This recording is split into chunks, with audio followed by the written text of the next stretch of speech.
I did think about asking sooner. It was just, you know. Good evening, all, and welcome to the zoo.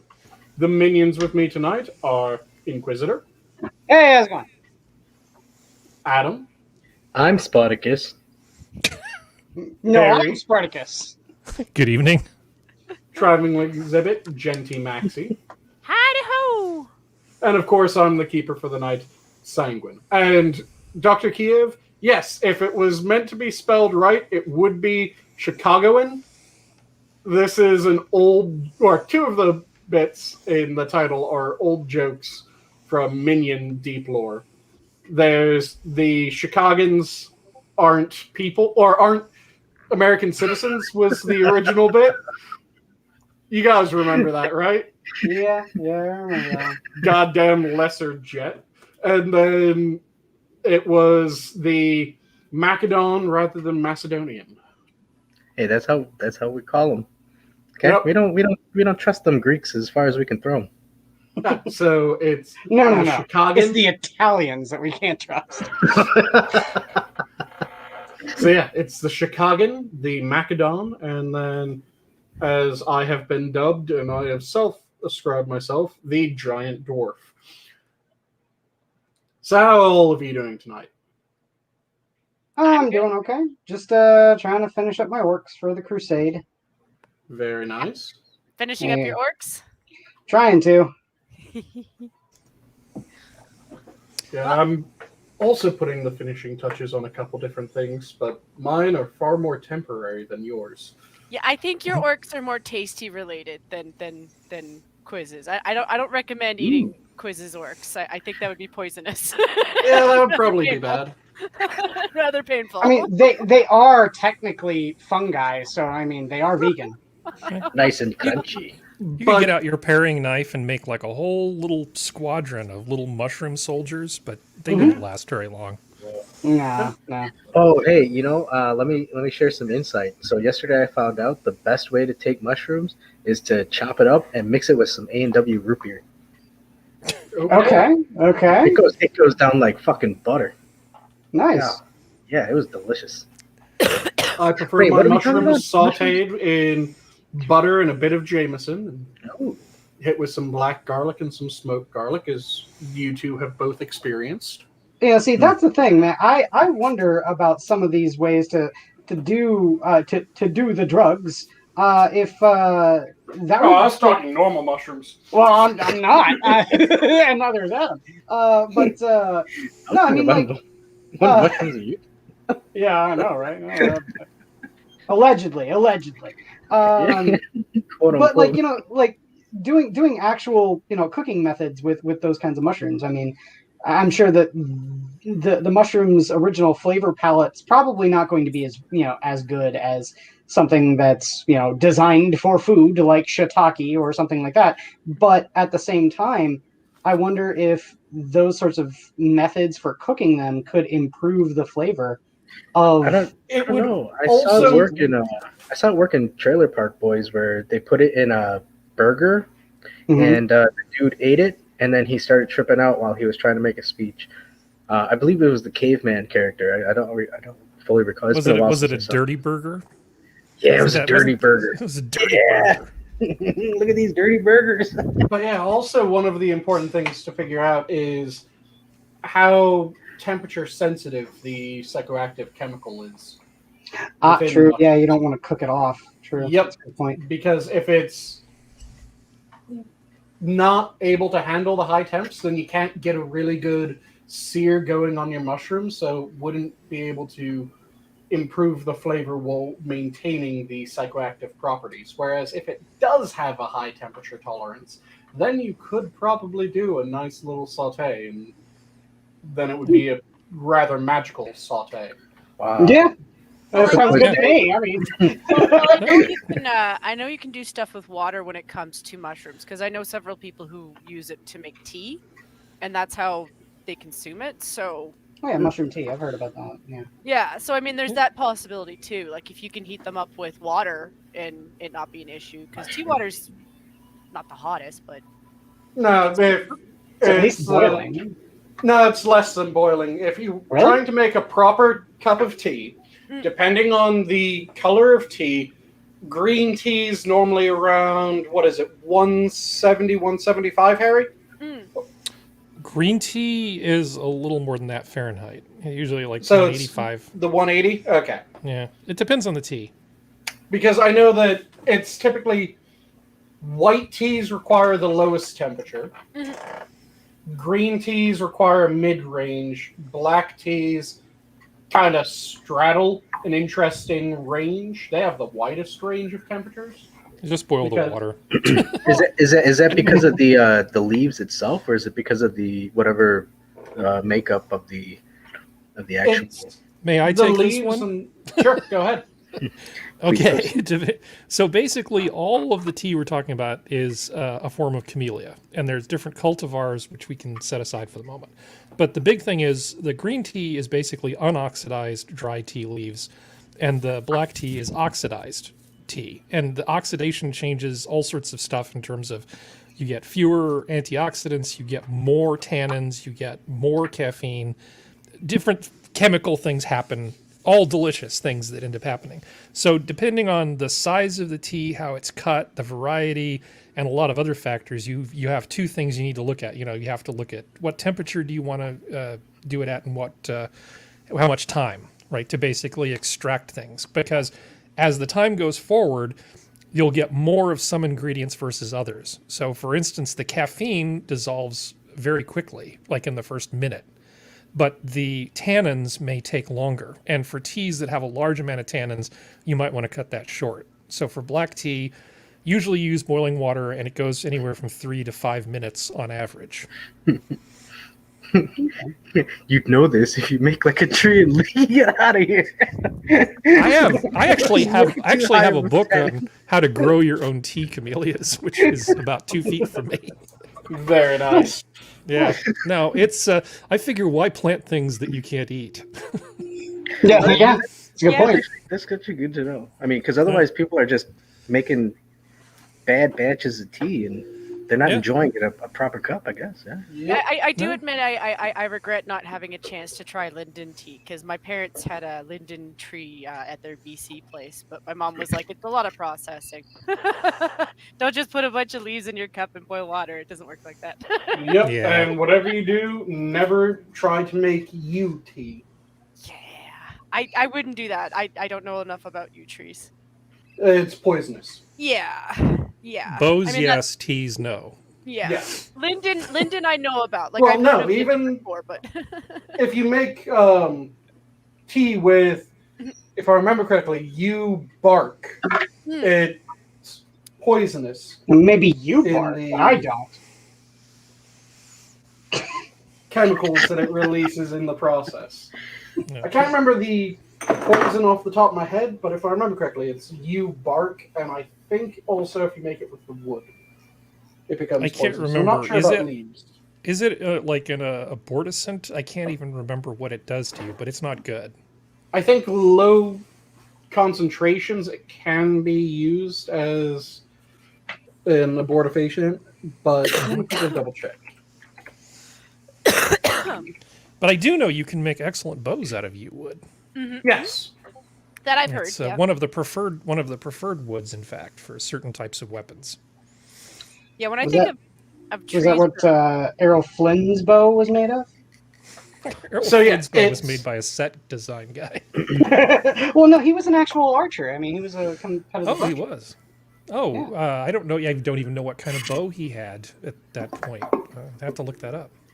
So the various portions of yew trees that are poisonous is the entire goddamn tree, because it's the taxine alkaloids. There we go. That's the word I was trying to say. Which are contained in the berries, needles, and bark. So effectively, the entire goddamn tree is poisonous, and that's why you never make yew tea, because that can come out in the water. And yeah, it can kill you. But if I remember correctly, it was at one point used in very weak teas as an abortifacient. Well, I don't want anyone to make tea out of me. I don't want to be boiled alive. Yeah. I don't want to take that to use for abortion. I'm gonna keep hammering that joke, Sanguine. Yeah, I know. But Sanguine, if at any time you want to start handing out Yule potions to the abortion girls, I will more than happily help you with that. No, I'm kidding. Don't kill people.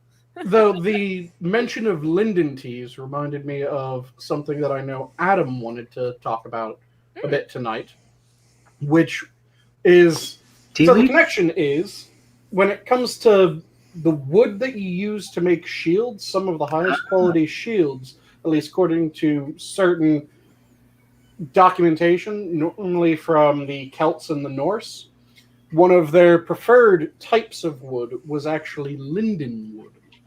Okay. Because linden wood isn't as hard as oak or several other types of wood, which is actually why they liked it. Because whereas the oak would stop the blade dead and not really let it bite in that much, linden wood shields were just soft enough that a blade could bite into the linden wood, but then get trapped. Yeah. Well, yeah, you don't want your shield to be so hard that it's impenetrable. That may sound good, but the problem is that it also makes it extremely brittle.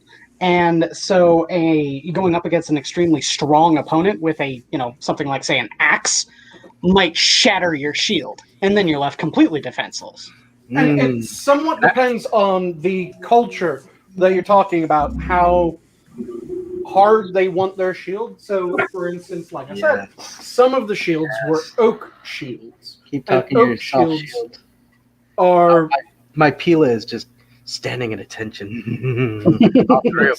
so oak shields are very hard, and they really resist the cut.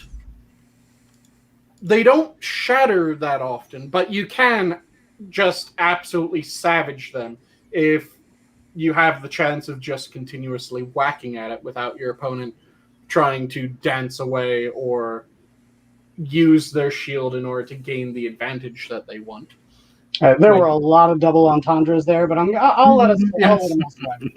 I can't help but think, but one was probably maybe more heavy than the other too, and I know that's probably a factor. It was, but that's less of a factor than you would think. Yeah.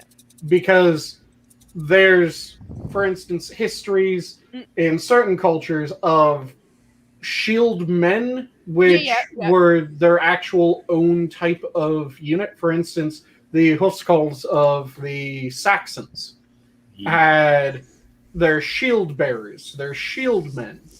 And it was literally, the Huskarls would have these massive axes, which were very similar to the Danes' axe, but were different in their use and slightly different in the shape of the head of the axe. So these axes were like 6 feet tall with a good-sized chunker of a head on them. Not quite as large as people think when they're thinking fantasy axes, but compared to actual battle axes, a lot of weight pointed towards a specific point on it, on the yep. And with the axe of the Huskarl, it was used in a very interesting way. So most people, when they're fighting with axes or swords or pretty much any weapon, it's fought with as a right-handed person. The Huskarls swung it southpaw.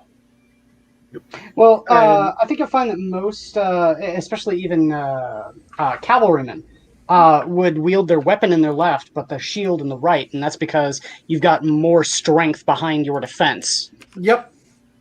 But the Huskarls, like I said, they would wield their massive two-handed axes in a southpaw style. So when infantrymen closed with Huskarls, it was a very dangerous affair to deal with because they would swing their axes in this massive figure 8 so that they would have pretty much constant momentum, at least according to a number of the records. They did this, where they would swing it in this figure 8 so that they're constantly threatening the area in front of them.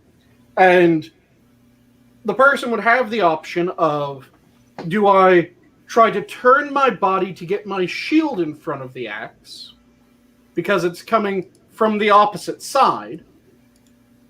Or do I try to intercept it with my weapon? Or do I try to somehow duck underneath it and get them while it swings past me? And this was a formation of these fuckers swinging their axes like this. So if you turned your body too far to try to catch it on your shield, you've just opened up your back to his friend next to him in the ranks. And also, massive heavy axe that was one of the ones that would readily split shields. Mm-hmm. Which is one of the reasons why the Battle of Hastings was such a bitch to win. And that's why they were lucky. The Normans were lucky that they gave chase, man. Shit, if they didn't break that line, they would have kept that hill. Yeah, that until they started trying to take advantage of an apparent route, the Saxons were slaughtering the Normans. And then Charge, dude. Every charge. Yep. So what the Normans ended up having to do was they did a combination of different things. Several of them typically very bad ideas. Like, apparently the Normans had their archers and various ranged troops continue firing while their infantry closed rank with the enemy. It's always a good idea. Which meant that they were shooting their own men, but they were also shooting the Huskarls, which were holding the fucking hill. And the reason why they had to do that was the Huskarls, when it was infantry or cavalry charging, they would be up front, axes swinging, ready to churn up the entire formation that's coming against them. When a volley of arrows started coming, the shield bearers would walk forward with these massive wooden shields that were effectively as tall as a person, clunk it down into the ground, grab the Huskarl, drag him under the shield with it at an angle, let the arrow rain fall. Once it stopped falling, pick up the shield, let go of the Huskarl, walk behind him, set the shield back down on the ground, and wait until the next volley. So they would shoot through their own people in order to avoid the shield bearers from being able to protect the Huskarls, and also have a chance of killing the fuckers. And then they also started a series of... The first route wasn't a feign, because the first route during the Battle of Hastings was the Normans thought that William had been killed. And according to the records, he had to strip off his helmet and ride out in front of the men that were trying to retreat and show them, no, I'm still fucking alive, get back to the fight, in order to turn the route. And after that first inadvertent route, they started realizing, wait, they come out of formation. They come out of formation, and then we can kill them. It's kind of interesting how both commanders ended up having such a impact in it, in terms of the Norman leader having to remove his helmet to rally his troops, and then apparently the Saxon leader getting hit in the eye. Harold Godwinson's rumored death with an arrow to the eye. What a way to go! I'm only bringing this up because it's just irony. But did you guys know that it took the Canadians to convince the British to stop announcing their leaders on the field with their uniforms?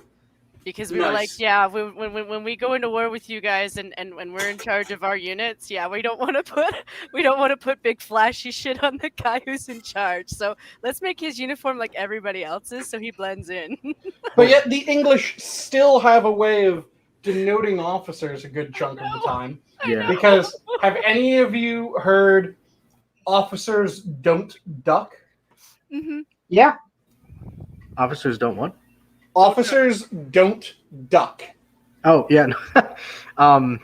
This was all reminding me of a YouTube video. It's a channel called History. I believe it's called History Talks or History Speaks. Mm-hmm. And they read old letters and documents written in the past, and then just what they would be saying. And one of the recent ones was of an English infantryman fighting in the Battle of Waterloo, and it was the officers and it was the flag bearers that were often targeted. So when he talks about how it was his turn to carry the flag, how proud he was to carry the flag, but at the same end he knew that it wasn't something that wouldn't last long normally, And then he describes the commander losing his head from artillery volley next to him, and he's like, "Oh yeah, the blood splattered." And then the next captain came up and he said, "I hope I do better." The last guy, it's. It was a well-known thing that the thickest fighting is always at the standard. The standard.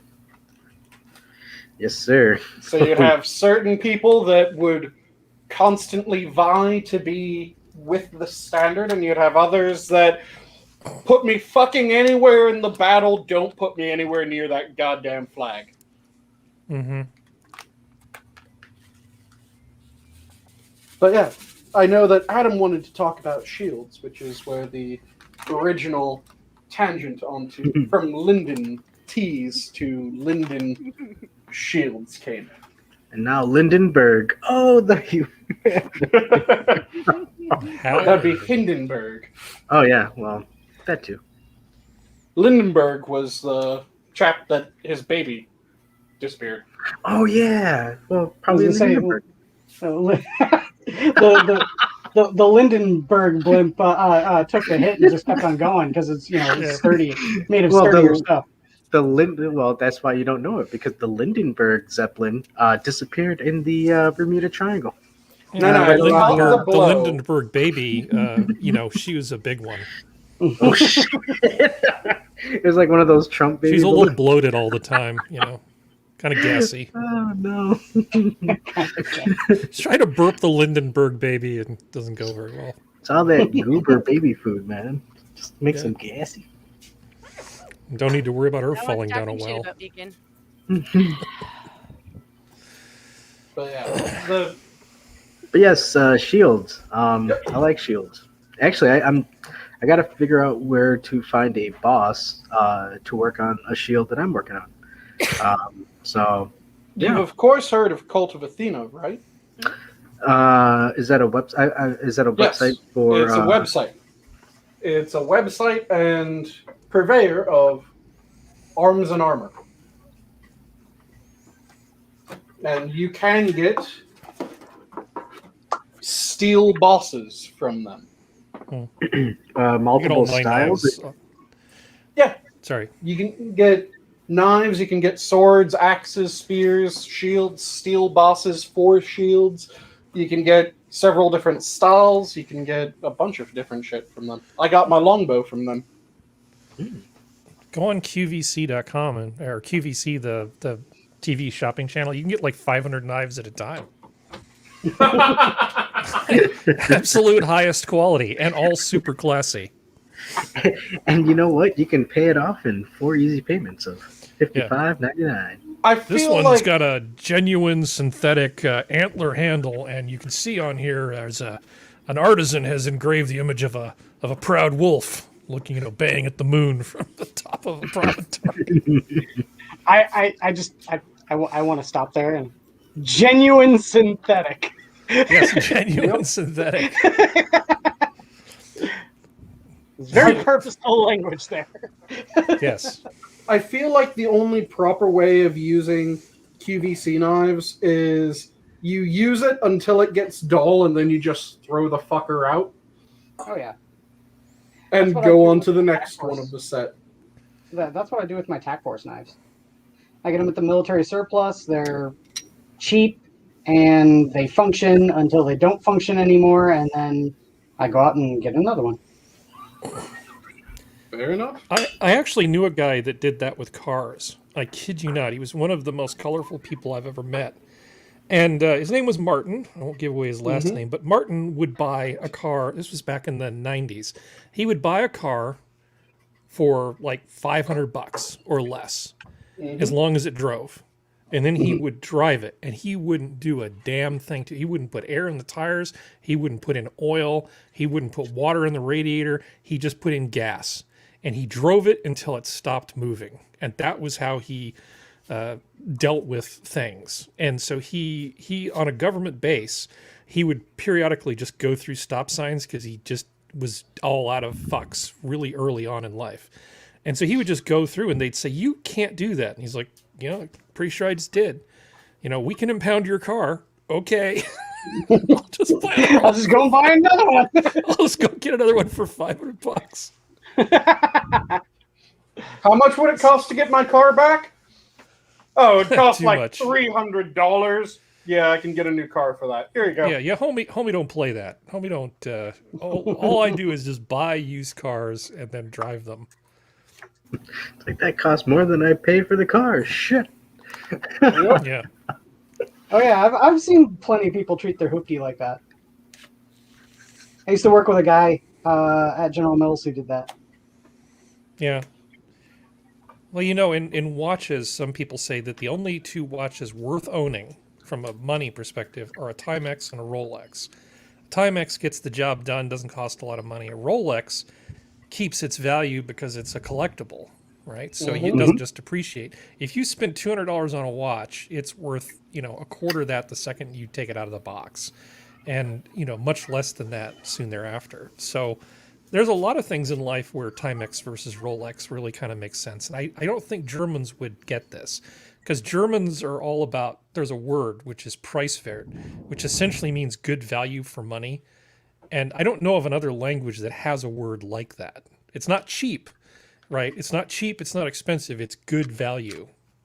And that word needs to be added to more languages, because Yeah, it's a great word. there's so many things that I hear people buying really cheap shit going, I'm saving money, and I'm going, okay, are you actually? Have you worked out the math for this? Cost to benefit analysis. Yeah, you bought a cheap one, so it's real cheap to get that one. But how often do you need to replace that one? See, that's the reason why, like, I balk at the idea of people saying that my shitty oh god, drawing a blank on the name of the gun now. Shit. My point. Oh god, no. Fuck. Hold on. Because I know high points are the ones that. Oh yeah, my high point. Yeah. I've got a high point 45, and people sit there and balk at it. I'm like, okay, dude. Yes, the gun is cheap, but it's also made of like solid steel. I can not only, you know, plug away 9.45 caliber bullets at you, but I can also beat you to death with the gun, and it'll still function. So effectively, you're the high point equivalent of an AK, bro. I guess, yeah. I mean, AKs, you can, you know, beat the shit out of them, and they still function. Yep. So you fire as you're closing the distance, and then once you've closed the distance, you just pistol whip them. Yeah. Yeah, it works. I was saying, and that's also under the assumption that I'm not going to hit them, which with a 45 caliber bullet has plenty of stopping power, but also that I'll run out of ammunition because I have an extended magazine. But don't you know that those should be banned? So wait, hold on. An extended magazine should be banned, even though it still holds less bullets than my 9mm. Yeah. Because they should ban the number of rounds that you can have in your 9mm and the number of rounds that you should have in your high point. Nah, I don't agree with that. Not at all. I posted a really interesting video like that on in the Minion server. I can't remember where I posted it, but I posted it. Of a guy who's talking about the scary bullet with the AR-15 versus the this is for killing deer, which is the 30-06. The bullet is about twice as big, with way more powder behind it. Is it a magic bullet? Yeah. Mhm. Yes. Yes. Did you see the really stupid person talking about that shit? I think they I were The magic reflected. bullet. No. the 223 Yeah. is so much larger than a 22, and the 22's a deer hunting round. Yeah, no, I responded to that one too, talking about how the 306 was designed to be the deer hunting rifle caliber, and the 223 or the 5.56 223 is way smaller with way less of a powder charge. Yep. And And the claim that they said that I absolutely loved was that you can hunt a deer with a 22 long rifle. Yes, you can, but you are relegated to pretty much headshots, because shooting it in the chest, you are going to wound it badly, but not necessarily kill it, not with one shot. Then they're saying that like a 5.56 would completely obliterate it, like it would just a meat cloud. I'm like, you know nothing about guns. And the Pink thing mist.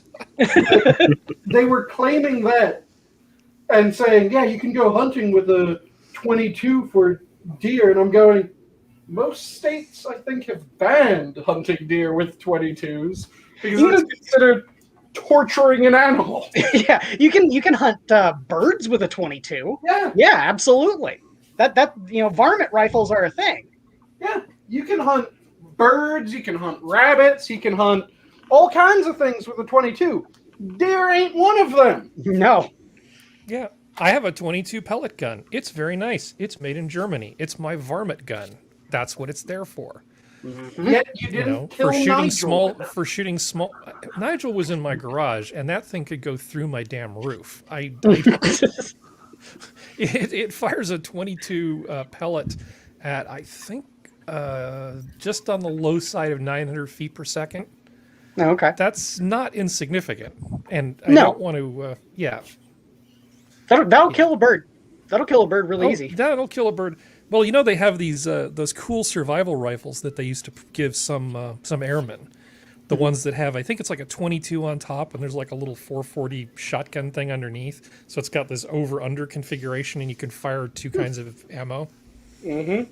Those I've are never really seen that. tricky. Those are sweet because I mean they're basically designed. It's a survival gun. It's designed like, oh, congratulations, you crashed in the middle of nowhere and you have nothing to eat. Maybe you might like to kill a small animal and eat it. Here's a gun designed for that. Yeah. I don't And know then why. and then your sidearm is for any enemy troops that you may encounter in no man's land. No, I think if you end up behind enemy lines, yeah, your sidearm is for that. But ideally, you want to avoid any engagements if you are surrounded by the enemy. Yes. I think that is definitely. I wouldn't even call that Plan B. No, that's Plan Z. But I think the Henry Arms Company makes one of those survival guns, and I think it's 440 is the round. It's a much less powerful shotgun shell. Okay. I could just be talking out of my ass. I'm not an expert on guns by any means. See, I'm trying to figure out why I thought of something due to that.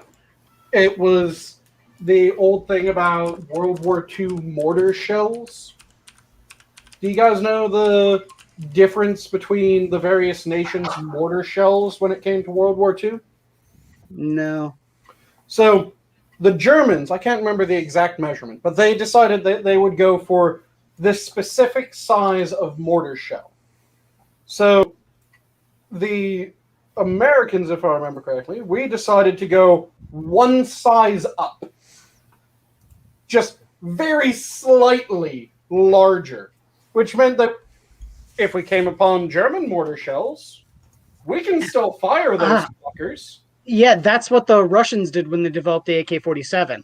Yep. Is that the M4 has a slightly smaller bullet than the AK-47. So if the Russians ever got into a land war with the United States, they could use the M4's ammunition, but the Americans couldn't use the AK's ammunition.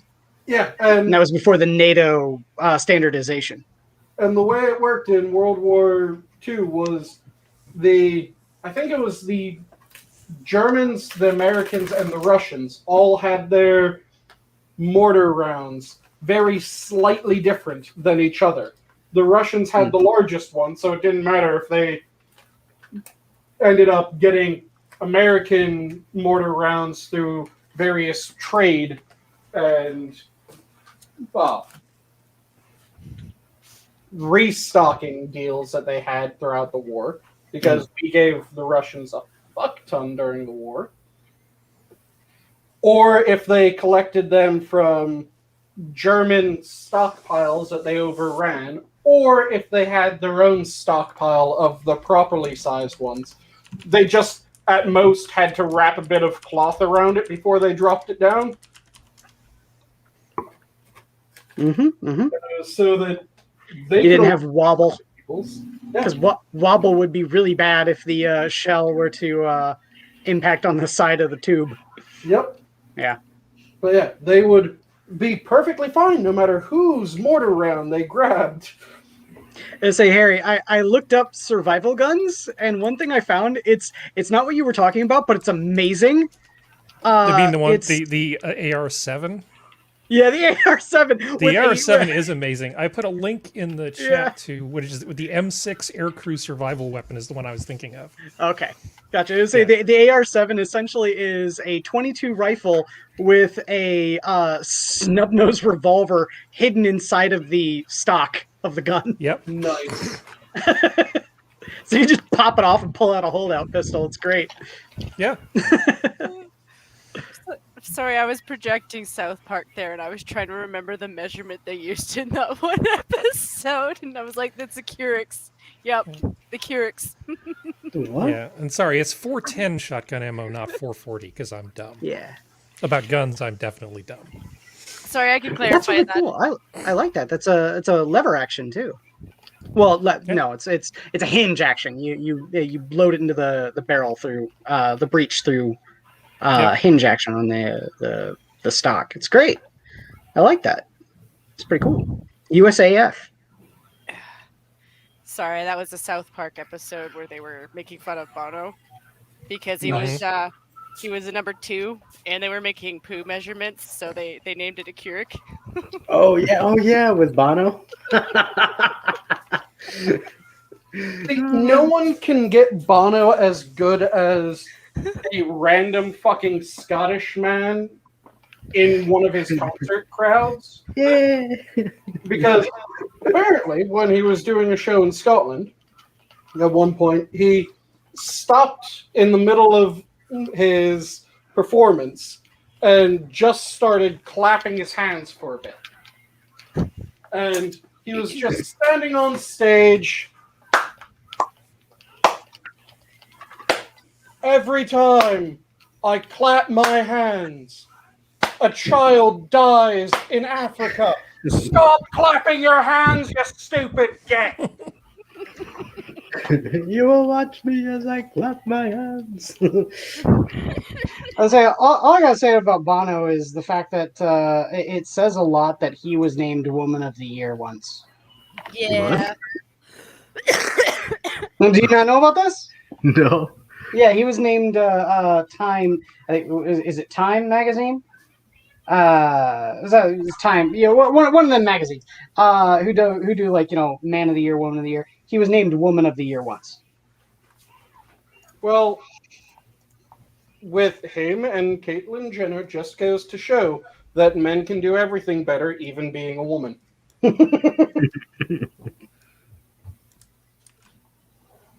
Because I still am just going, the fuck? They made Bruce Jenner, by the name of Caitlyn Jenner, Woman of the Year.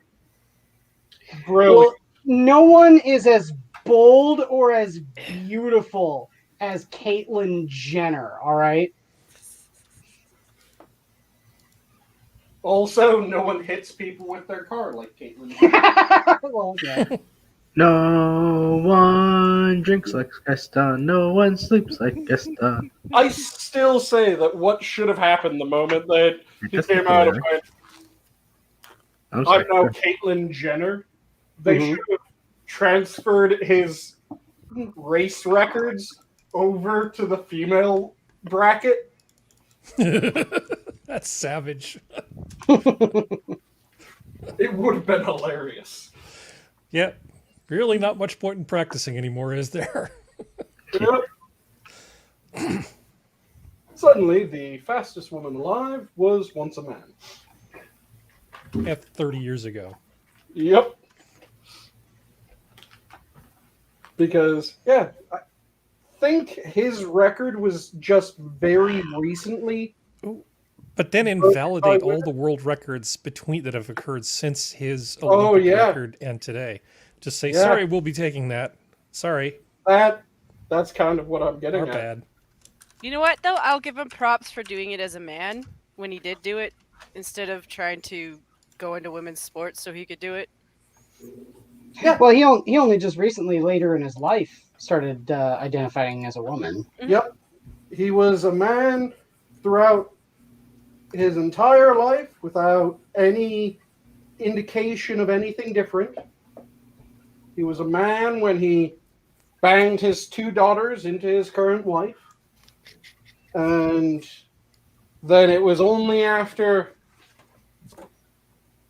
like 17 years after the first of those had been done that he went, I'm ma'am now. It's ma'am, Sanguine. It's ma'am. It'd be interesting to see what he has to say about it now, though, you know? Like, he's kind of an oddball for that group, because he's still a Republican, you know?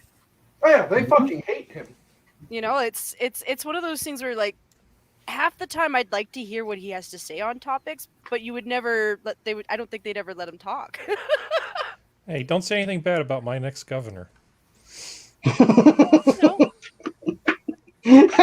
Oh yeah, that is happening, isn't it? Yeah, that is happening. Is Caitlyn Jenner winning the race in California? No. There's a chance that Caitlyn Jenner might run in the runoff after we get rid of Gavin Newsom. You know, and then even Arnold's going to be like, "What are you doing? What are you doing? What are you doing?" Harry, haven't you been listening to the news on the trying to get Newsom out of office? It's just a bunch of right-wing trolls. Yeah, that's mostly what it is. Yeah. It's not people have a problem with how he's handled everything and his hypocrisy, and restaurants aren't allowed to have indoor dining, so my reservation at the French Laundry is still good for tonight. Yep, 30 people in the main room, good. Yeah, when reserved parking isn't good enough, tell everybody to stay home so you can get to the French Laundry with clear roads. I found a picture of a modern version of that M6 that I was talking about. Mm-hmm. Yeah, the 42 So, takedown. I don't know Yeah, if I was you- looking at it. Let me... Yeah, that's. I mean, I'm not a gun person really by any means of any stretch of the imagination, but can you embiggen me? Yep, that's what I was just going to do. Okay. So look at this bad boy. So it's a 410 shotgun on the bottom, which is like really small bore, but perfect for hitting birds if you're not skilled at hitting birds with 22s. Mm-hmm. And this thing does the whole deal where, come on, don't care about that. Don't care about that. There we go. So the whole thing comes apart into 2 pieces, so you can just stow it in your car or plane or whatever. This looks like a pretty handy thing to have. Hell yeah. Now, whether or not you'd be better off just carrying the equivalent amount of survival rations by weight instead, or maybe a really good satellite phone, I don't know. Well, why not both? Well, it'd be good for a bug out bag. Yeah.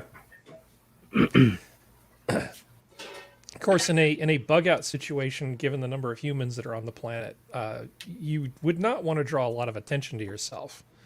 And Well, yeah. I think gunfire would be a great way to draw unwanted attention to yourself in the woods. So what you're saying is the much better bug out bag is the one that I effectively have of English longbow and boar spear with a couple axes.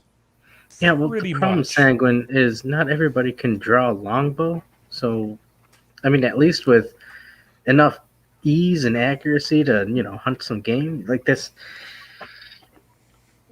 I'll say there's You don't there's a need reason war bow why. to hunt. Yeah. So the major thing that a lot of people have problems with, especially with bow hunting, is the fact that it takes a lot of upper body strength, especially pectoral strength, to be able to draw the bow and hold the arrow nocked until you get the optimum fire angle. Yep. Yeah, That reminds me, but if I I need can do it, so can you. I'm just saying that I Yeah. can do it, so can you. Whoa! I need Can you to stop try. beginning my screen here? Yep. I know I'm had to interrupting heal your up real cooking. quick. Yeah. Not to throw you out there or anything, but it's just I used to do that kind of shit when I was like 8 and 9. I Yeah, used to the do thing archery is- too when I was a kid, and it was, but I was a pretty big, strong kid. Yeah. But I really enjoyed it, and I've been thinking about getting back into it and getting some sort of recurve or something. I don't really want a bunch of gears and stuff. I think it would just be really therapeutic to just get out the recurve and go in the backyard and set up some targets and just have a good time sometimes. See, the sad So Lord thing is knows now I need you can do that over someone who is a gun enthusiast. As people are going to start raising questions, you go out in the back and start popping off shots. Well, Yeah. that Well, is unless kind you of live even my in- pellet gun might be a bit much depending on what town you're in. Yeah. And some I towns, mean- the .175 is as big as you can use as an air rifle. If you bring out a 22, they said, yeah, it's effectively a gun and you can't use it. Yeah, see, the only problem that I have with my longbow is the place that I ordered my longbow from used to have up to like 180-pound pull longbows, and now they aren't listing those anymore. And I'm going, oh man, I want to Wait. get a heavier longbow. I need to find some rosin for the bow for my tiny violin for you somewhere. Oh no! So what's the maximum draw that you can get now with what you can buy? Mine is, let's see, I'm not sure what the max they still have listed. Let me quickly double check. I know that mine, I decided to go for a lighter one, so it's just shy of 100 on mine. And let's see what their heaviest pull is right now. One moment, just pulling up the site for it. And archery. There we go. Oh, they're getting back the arrows now as well. That's good. For a while, they didn't have the arrows that were rated to the right weight of what I was looking for. So, let's see, that one and these two are probably the God, that most brings back likely. memories of times when my dad would just sit there making his own. Like his basement was basically between making his own bows and making his own arrows and fletching them and everything smelling like glue all the time. My first long-term girlfriend, I would show up to see her, and I'd park, and then I'd come walking up the driveway, and her dad would be there, and he'd be reloading ammunition. And And he was a good guy, and I just walked up and said, "Are you trying to send me a subtle message about me and your daughter?" He said no. It was fun. Well, no, there's nothing subtle about this, son. Get away from my girl, boy. I just checked, and apparently the longbow that I have is the highest rated longbow that they currently have, because I have the 75 at 30 inches. Okay. And they used to have, like I said, up to like 180-pound pull. And I was really looking forward to, I'll get the 75 at 30, which means that it can go up to 85 with a longer pull, and the bow's still rated for that. It won't have a catastrophic failure at 85-pound pull. But I was really wanting to get the north of 100 and work my way up to the 180-pound pull war bow that they had. Because fuck yeah.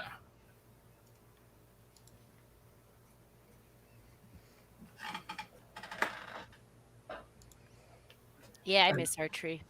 I miss unintentionally always hitting the deer in the butthole when I was going with my dad. I was 12. Unintentionally, sure. I was getting used to Mhm. new prescription glasses. I had to learn that there was this thing called distance between facing glasses, and yeah, it's like I was aiming for the side, Dad, the biggest part of the deer. I know it's not where you're supposed to aim, but I figured that's Sure. what I should do. Sure.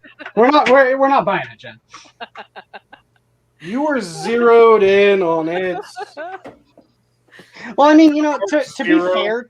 fair too, though, that's how you go about gutting a deer. Is you start with inserting your knife into its anus. I was starting the process. Yes. Wrecked him, damn near killed him. I also made it more difficult for him to run away.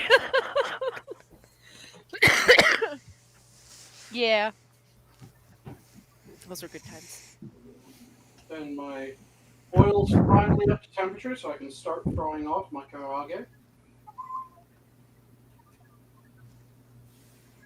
Ooh, that's going to be amazing. I had one of those, the better part of one of those tomahawk steaks for lunch. Needless to say, I'm not feeling very hungry at the moment. Okay. Number one, I saw a thing on Twitter the other day that really got me angry. I know, right? It's Twitter. Oh my God, getting you angry? No, but no, someone had cooked a tomahawk steak and slathered the top of it with American cheese. Oh yeah, that pissed me off when I saw it. Well, somebody needs a nut kicking for that. Yeah. Why would they do that? Because they're dumb. Probably right. It's just like a dangerous level of stupidity. Because if they do that, just think what else they might do. Think that their cruise control is actually self-driving in their car. Let's not open that Pandora's box there, buddy. No, it's already open. Oh shit. Yeah. Ah, jeez. Oh shit. All those evils are out in the world, Adam. Yeah, they're unfortunately the topic. They're slapping American cheese on everything. A danger to everybody else. No, American cheese. Newborn babies. Well, American cheese is fine as long as you just sort of remember it isn't cheese. Yes, exactly. It's like a cheese product. It's fine. I mean, you're like a little kid and you go to McDonald's and get like a single cheeseburger and it's like, I mean, that's good when you're young and stupid and don't know any better. And adding a slice of it when you're trying to make regular cheese, actual cheese, melt a bit prettier. That's perfectly fine as well. Because if you add just a slice of American to... Whoa, like, hold on. Sora is saying boo to Harry. I'm assuming she's saying that because of the American cheese. Look, if there I was didn't Canadian say Dobby cheese, needed to die in Lord of the Rings again. I already know that's the thing that sets her off usually.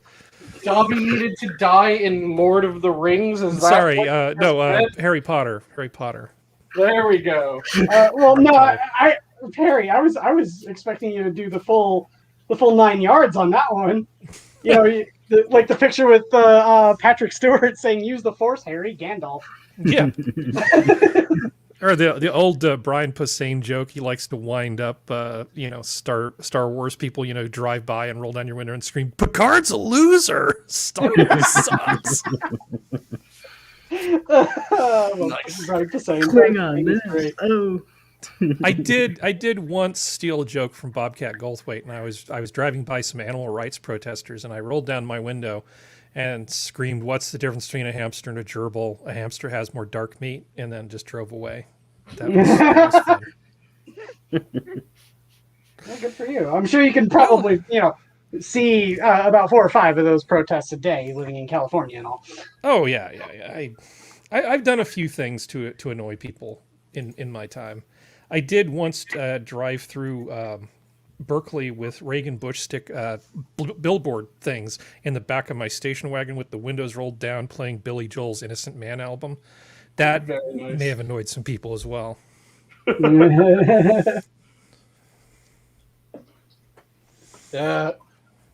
I haven't been able to do anything like that, though I was able to get one of my partners as an EMT extraordinarily depressed because as we were going to one of the hospitals that we were headed to for that shift, we noticed a number of protesters off on the side of the road.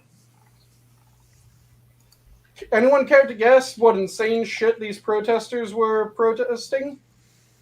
I don't know. Reusable shopping bags? Nope, they were straight up flat earthers on the street in the wild.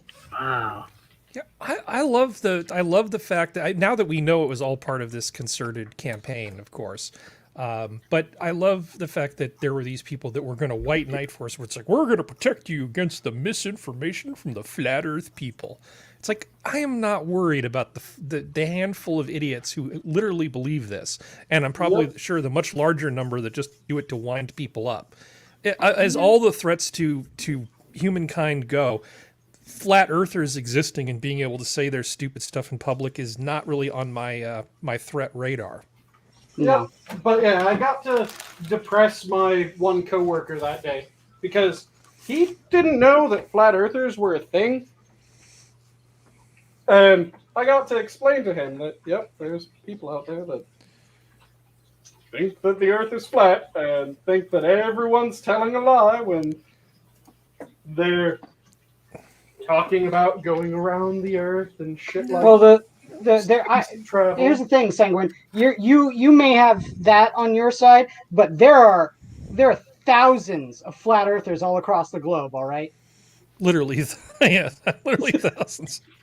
I still love the fact that that was actually said at a flat earth convention. It is, but in terms of things that disturb me, I once was driving down the street and there was a Star Trek convention near where I was, and I saw this family, and it was like a mom and a dad and two kids, little nuclear family, and they were wearing TNG uniforms sized for the wife and the kids on top. And on the bottom, they were all wearing the shiny black spandex bicycle pants. And something about this scene struck me as being like, oh, God, no. Like a robot family? They weren't a robot. Well, I mean, I don't know what they did, but they were this little nuclear cosplay family. Bicycle shorts on the bottom, TNG tunics on the top. It's like, that was not a good look. Only in Why? California. Oh, it was in San Jose, so yeah, that's pretty California, like right in the middle of Silicon Valley. I'm really concerned by this. Yeah, it's whenever you go to a town, you should just start testing the water before you start drinking it.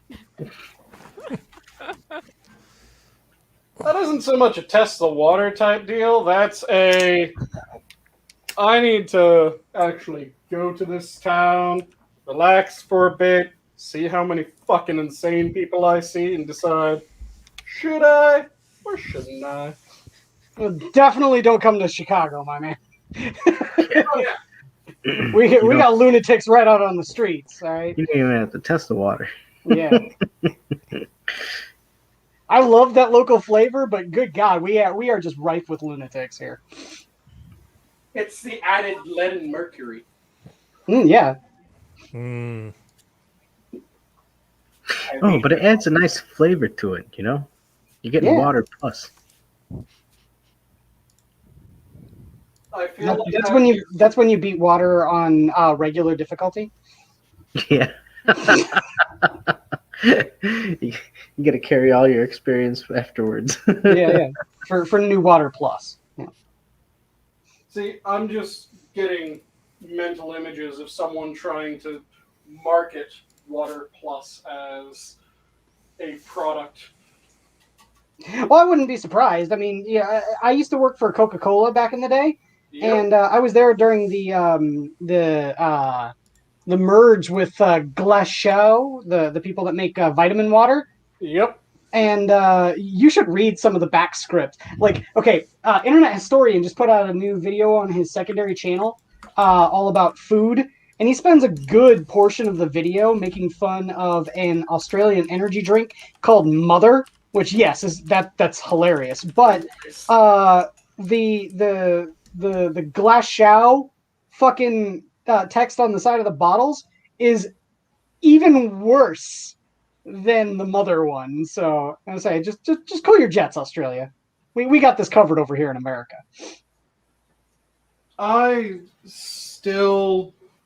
There's a video that Bering released not terribly long ago that was about a Australian ice cream brand. Mm-hmm.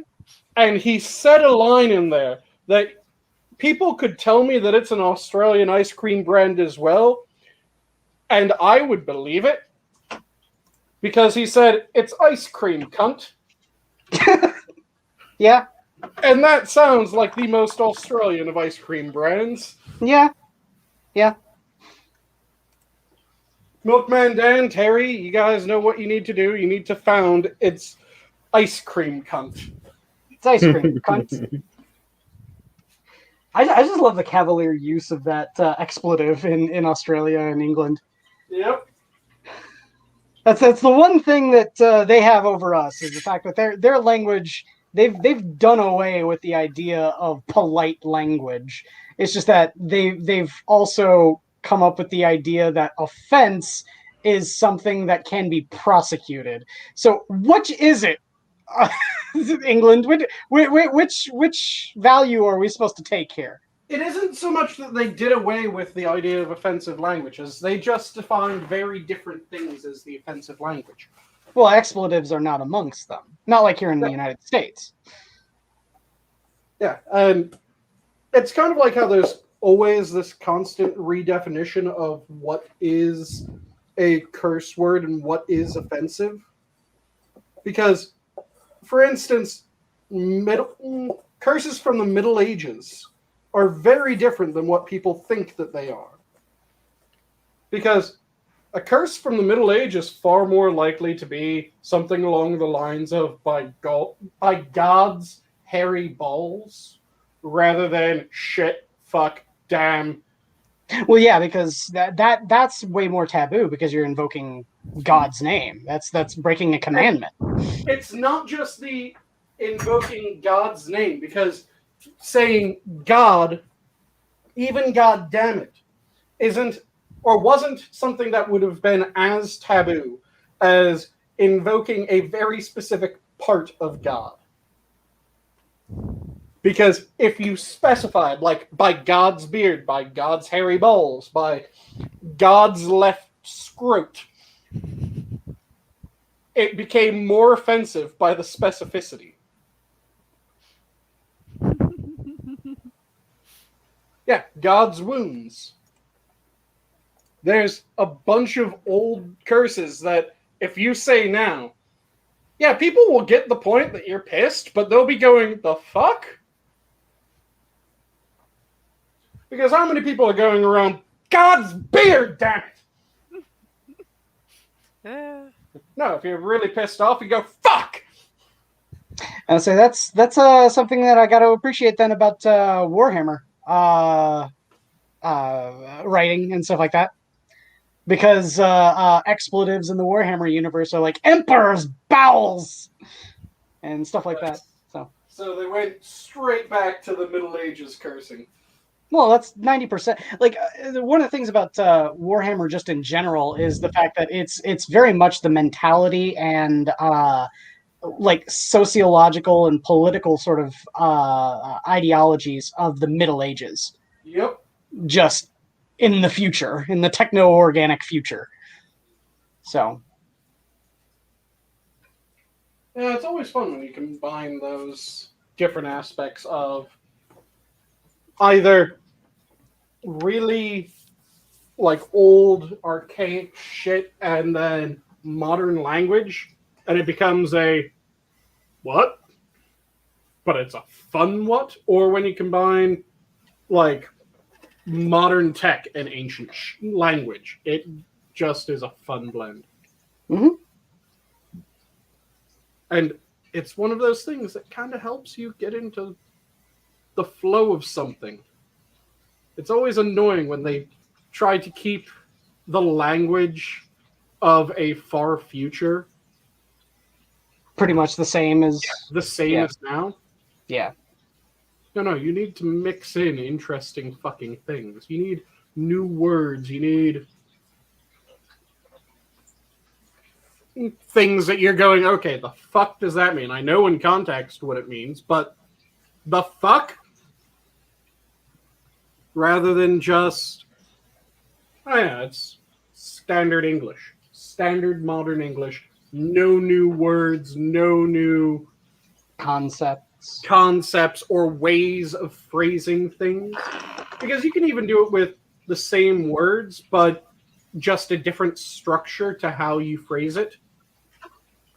And it is another example of that within the Warhammer universe is there's another curse, but it's extremely localized to just one planet, and that's Valhalla, and that's frack. Mm-hmm. And it's used just like the word fuck. Yep. And when you have differences like that, it helps kind of remind you that this is not just now. It makes the setting feel more lived in. Yeah.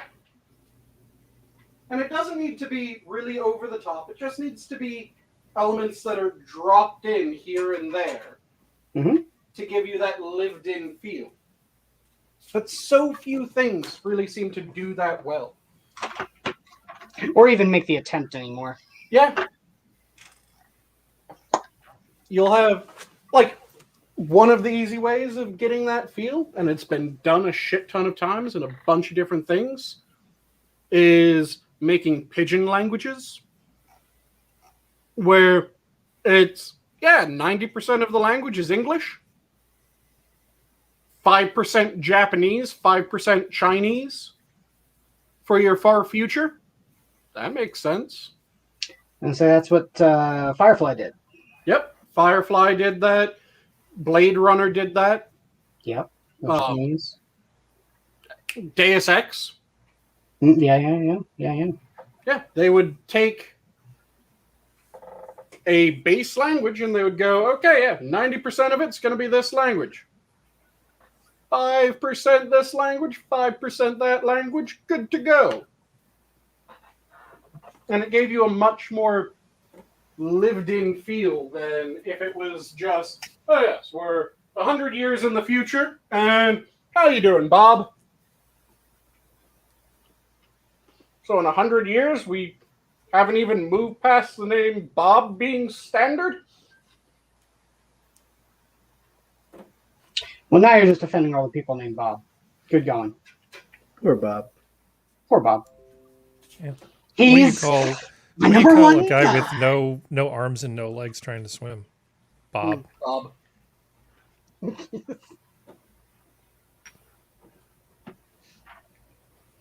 That joke is always terrible. And that just reminds me of the worst. So, you guys know the joke that I've told about sheep before, right? Which one? Does it involve a Welshman or a Scot? The Welsh, a Kiwi, Scot, and the Irish, or the Kiwi and Australians. There's a couple different formations of that. Have you guys ever heard the far more fucked up versions that don't involve sheep anymore? What do you call this act? The aristocrats.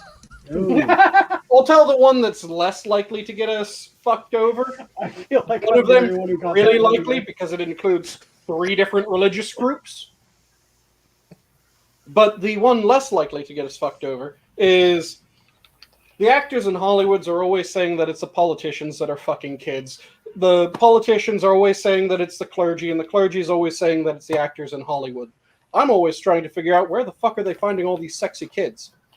I would say that's a little bit of a modification of the joke that's in Gross Point Blank. Everyone's coming back and trying to take stock of their lives, and I just say, hey, leave your livestock alone. Yep. Gross Point Blank is such an amazing movie. It's one of my favorite movies of all time. And it has the best friend from any goddamn movie.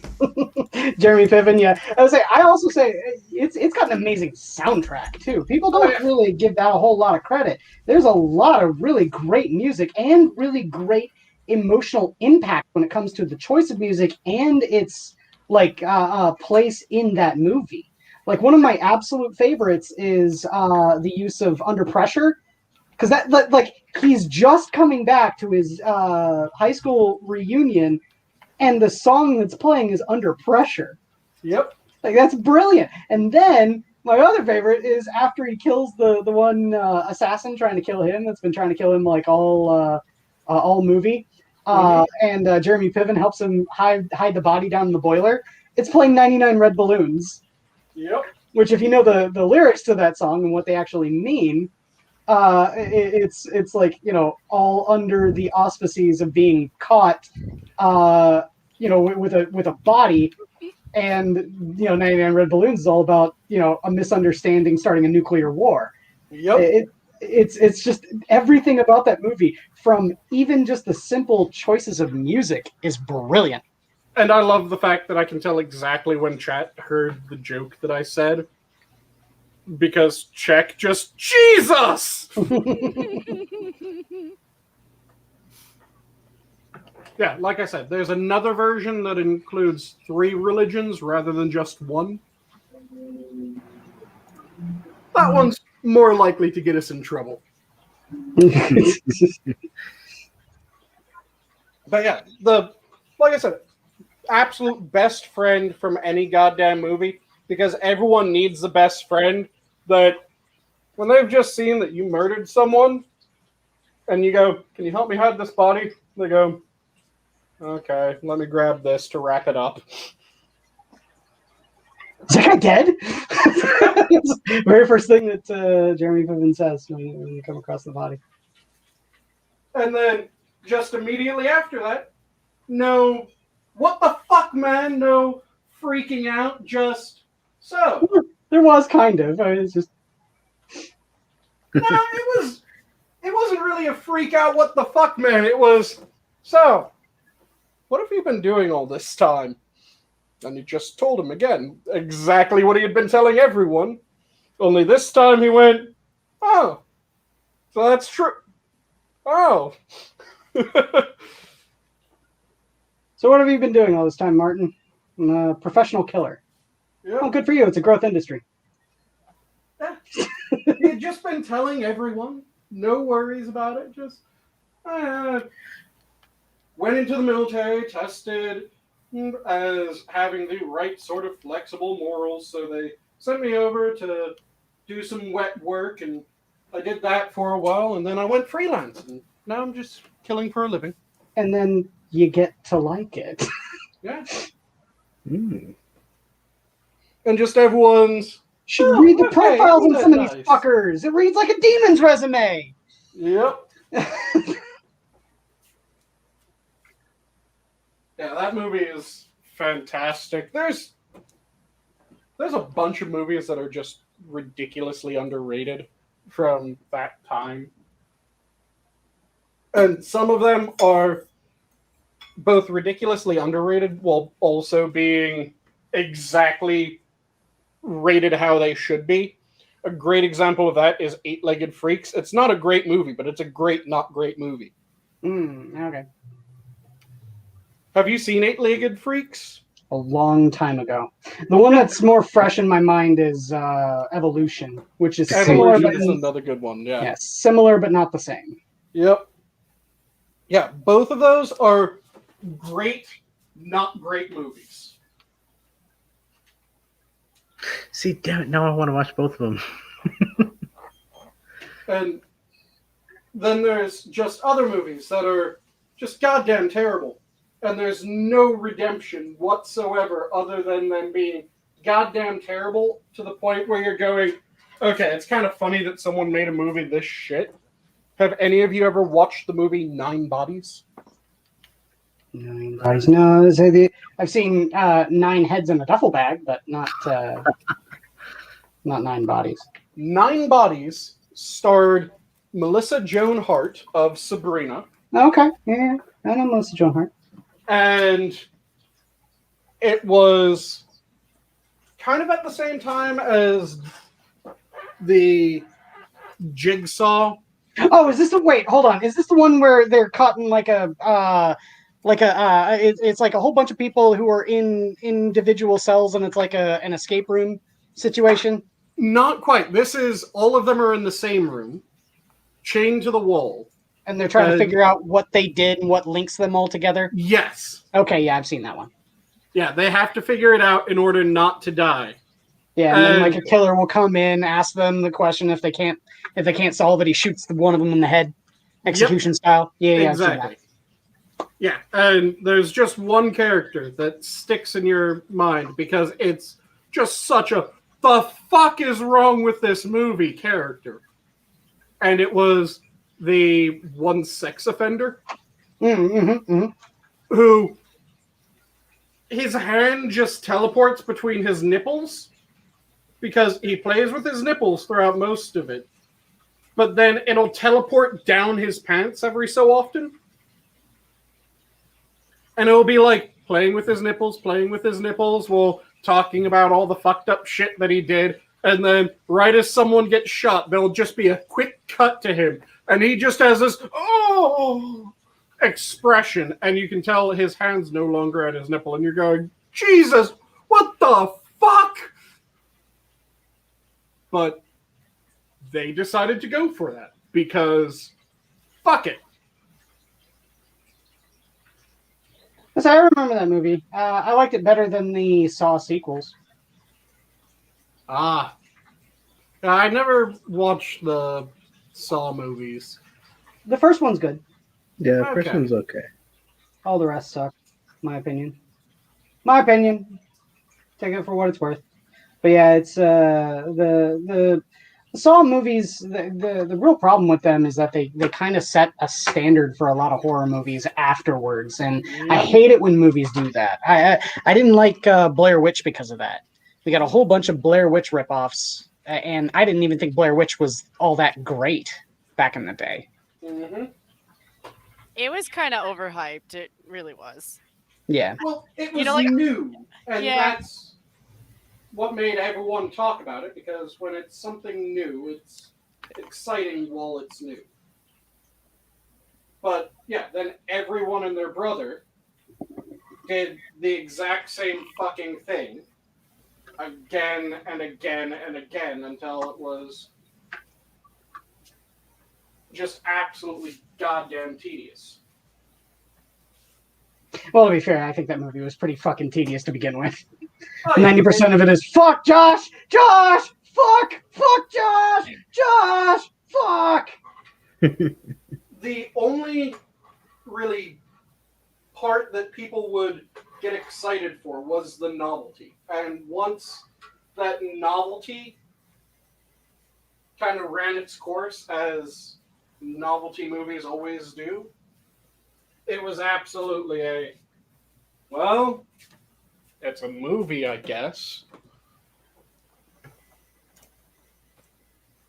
It kind of had a plot,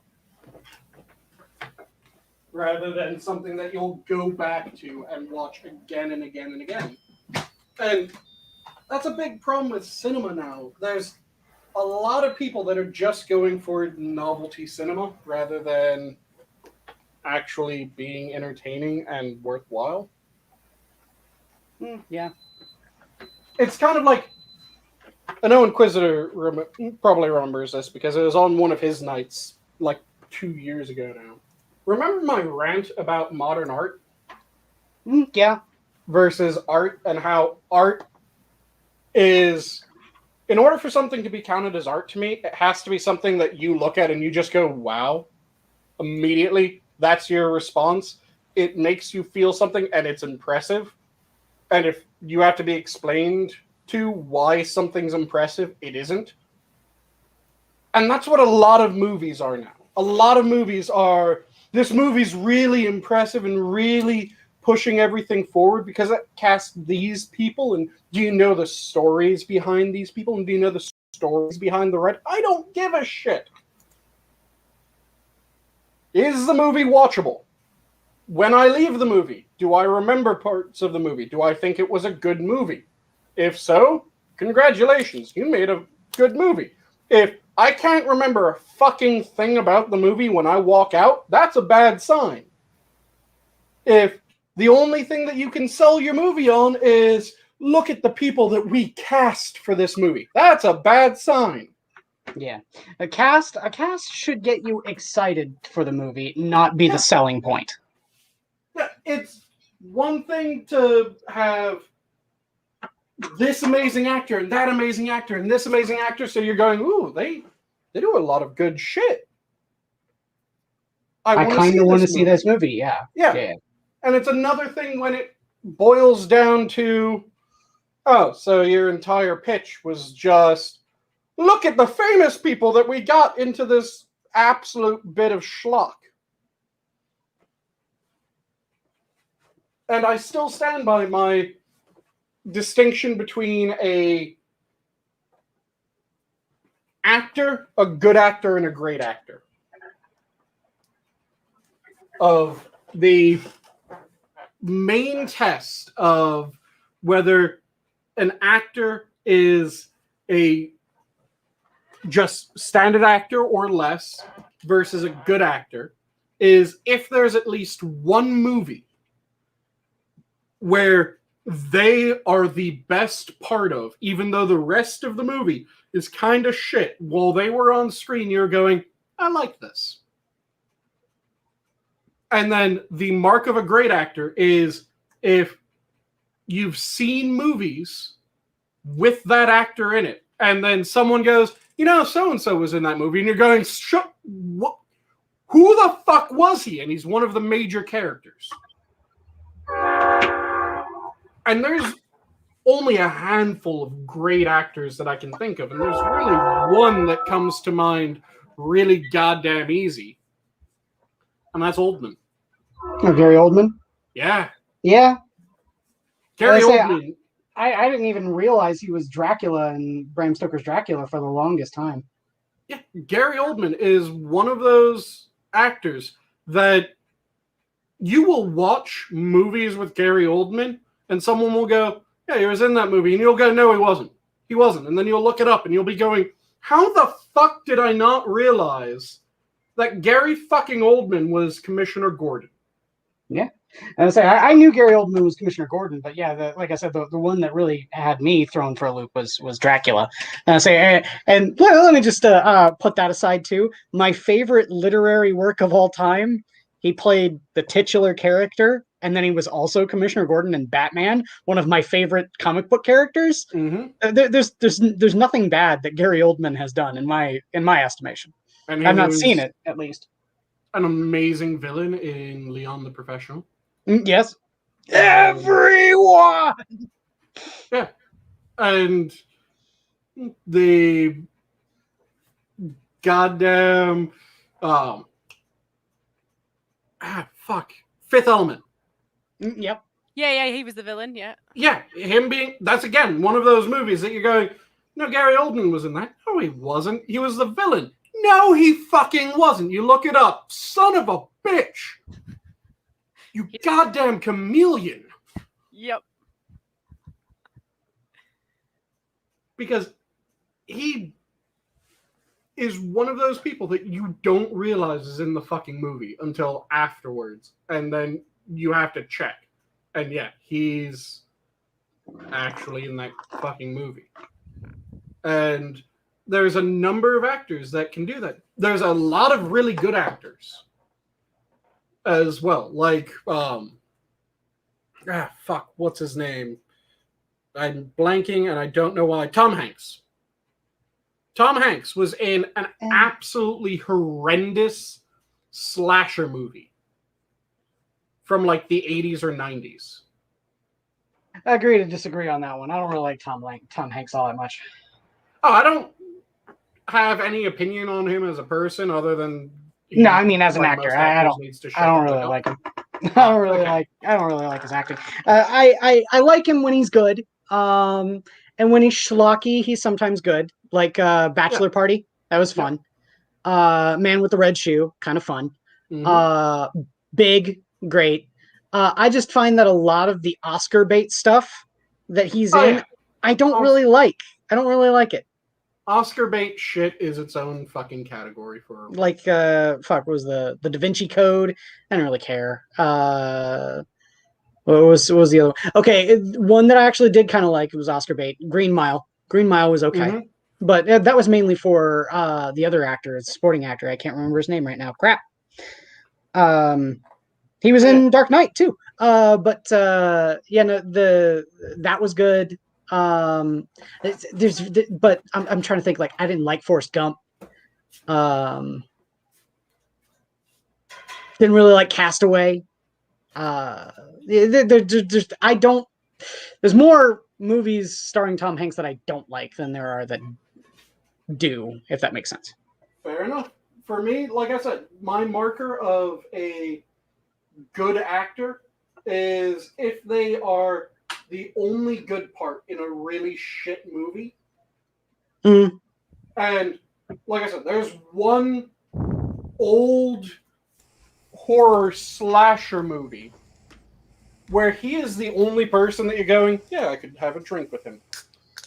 And I'm perfectly fine having a drink with that character because he's actually someone that you aren't immediately going, he's the fucking murderer. Everyone else, didn't matter how innocent they were. They could be as virginal as newly driven snow, and you'd still be going, they're a fucking murderer in this goddamn movie. Because everyone was immediately, they're creepy, they're off-putting, fuck this, they're killing people. They have bodies in their basement. And then Tom Hanks comes into the movie, and you're going, he's actually kind of charming in this. I like this character. He was the one good part of that movie. The rest of it, utter, unadulterated shit. I'd say that's really what comes down to some of the horror movies, just in general, though, is that you can tell when a horror movie is a bad horror movie by the fact that, you know, the characters that you're supposed to sympathize and empathize with, the victims, are completely insufferable, and you can't wait for them to die. That marks an extremely bad horror movie. And that's the vast majority of horror movies currently. Yeah. Because they decided to just go the gore flicks rather than actually allowing tension to be built. Whereas if you actually go through the process and you make characters that you like, and then it's not right away automatically, oh, this is a horror movie the moment that you start watching it, but it's as shit's going, shit's getting creepy, things are going wrong, this character that you like is having problems, and it just keeps on ramping up and ramping up and ramping up until suddenly, yeah, it's a fucking horror movie, and you're terrified because this character that you like and that you connect with is going through shit, rather than watching the movie and going, okay, so the slut and the asshole are going to die first while fucking, then it's going to be the annoying stereotype black guy is going to die immediately after or immediately before that. Hold on. Blackie always dies first. Except when he dies second, just so that the director can go, see, I didn't just fall into that trope. Well, okay, yeah, that's a good point. And there were a lot of movies that started doing the see, so they started having the black guy die second, or rather third, after the sluttiest person and the biggest asshole were killed while having sex. You know, see, there's a movie that came out that I thought I was going to hate because they build it like a horror comedy to begin with. Mm-hmm. And normally when these things try to say that they're comedies, they're usually pretty terrible. Like absolutely insufferable. Yeah, they're usually like a pale comparison to your Army of Darkness and stuff like that. But it's on Netflix. It's called The Babysitter, and the sequel, The Babysitter 2. And I really kind of liked it. They had a lot of sort of fourth wall breaking gags in it, like Zombieland. but I didn't find them obnoxious like I thought I would have. Like after watching the trailer, I was all like, I'm gonna hate this movie. And then I put it on and I found myself going, that wasn't that bad. It was kind of clever at some points. And it definitely fourth wall broke and kind of nudged the audience about horror movie tropes and things like that. So I don't know. Some people can be clever when they're doing these sorts of things. It's just, you got to find them, and they're a diamond in the rough. Yeah, they're always almost fucking impossible to find. Another one that I can think of that tried to do that, but it was pretty terrible, was one starring Megan Fox called Jennifer's Body. Yep. Oh, it was terrible. It's such a terrible movie. That's why they had her in it. It's just, well, at least you got something to look at, boys. Oh, toe thumbs? No, thank you. Well, did they focus on her toe thumbs the entire time? Well, no, but I know they're there. Close-ups. The entire movie was, you could hear what people were saying, but it was just locked on close-up of toe thumbs. It was like Baywatch, but with toe thumbs. No, because occasionally you had the camera pan away from tits in Baywatch. Mm-hmm. This was no panning away, no refocusing, just a beautifully clear shot. Sometimes the hand would move, it would track along with the hand. You could see people in the background, but they were blurred out because it was really focusing on just the hand. And not even the entire hand, just that toe thumb.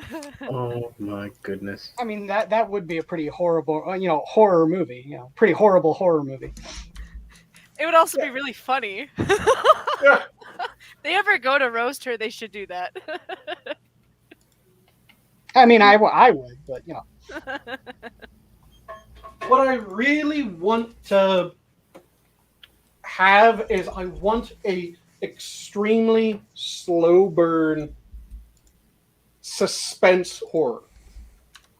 They need to bring back suspense horror where you actually get into the world of the character and you actually start caring about them. And stop with trying to have a fuck ton of main characters all at once. Yeah.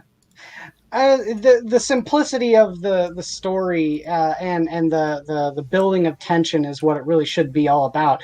There's a reason why one of my favorite horror movies of all time, and the one that I keep citing, is Rear Window. Yep. That was masterfully made. Yeah, there's a bunch of really amazing old school fucking creepy movies. Well, okay, I might have misspoke. Horror, maybe it's not horror, but it's at the very least suspense. Yeah.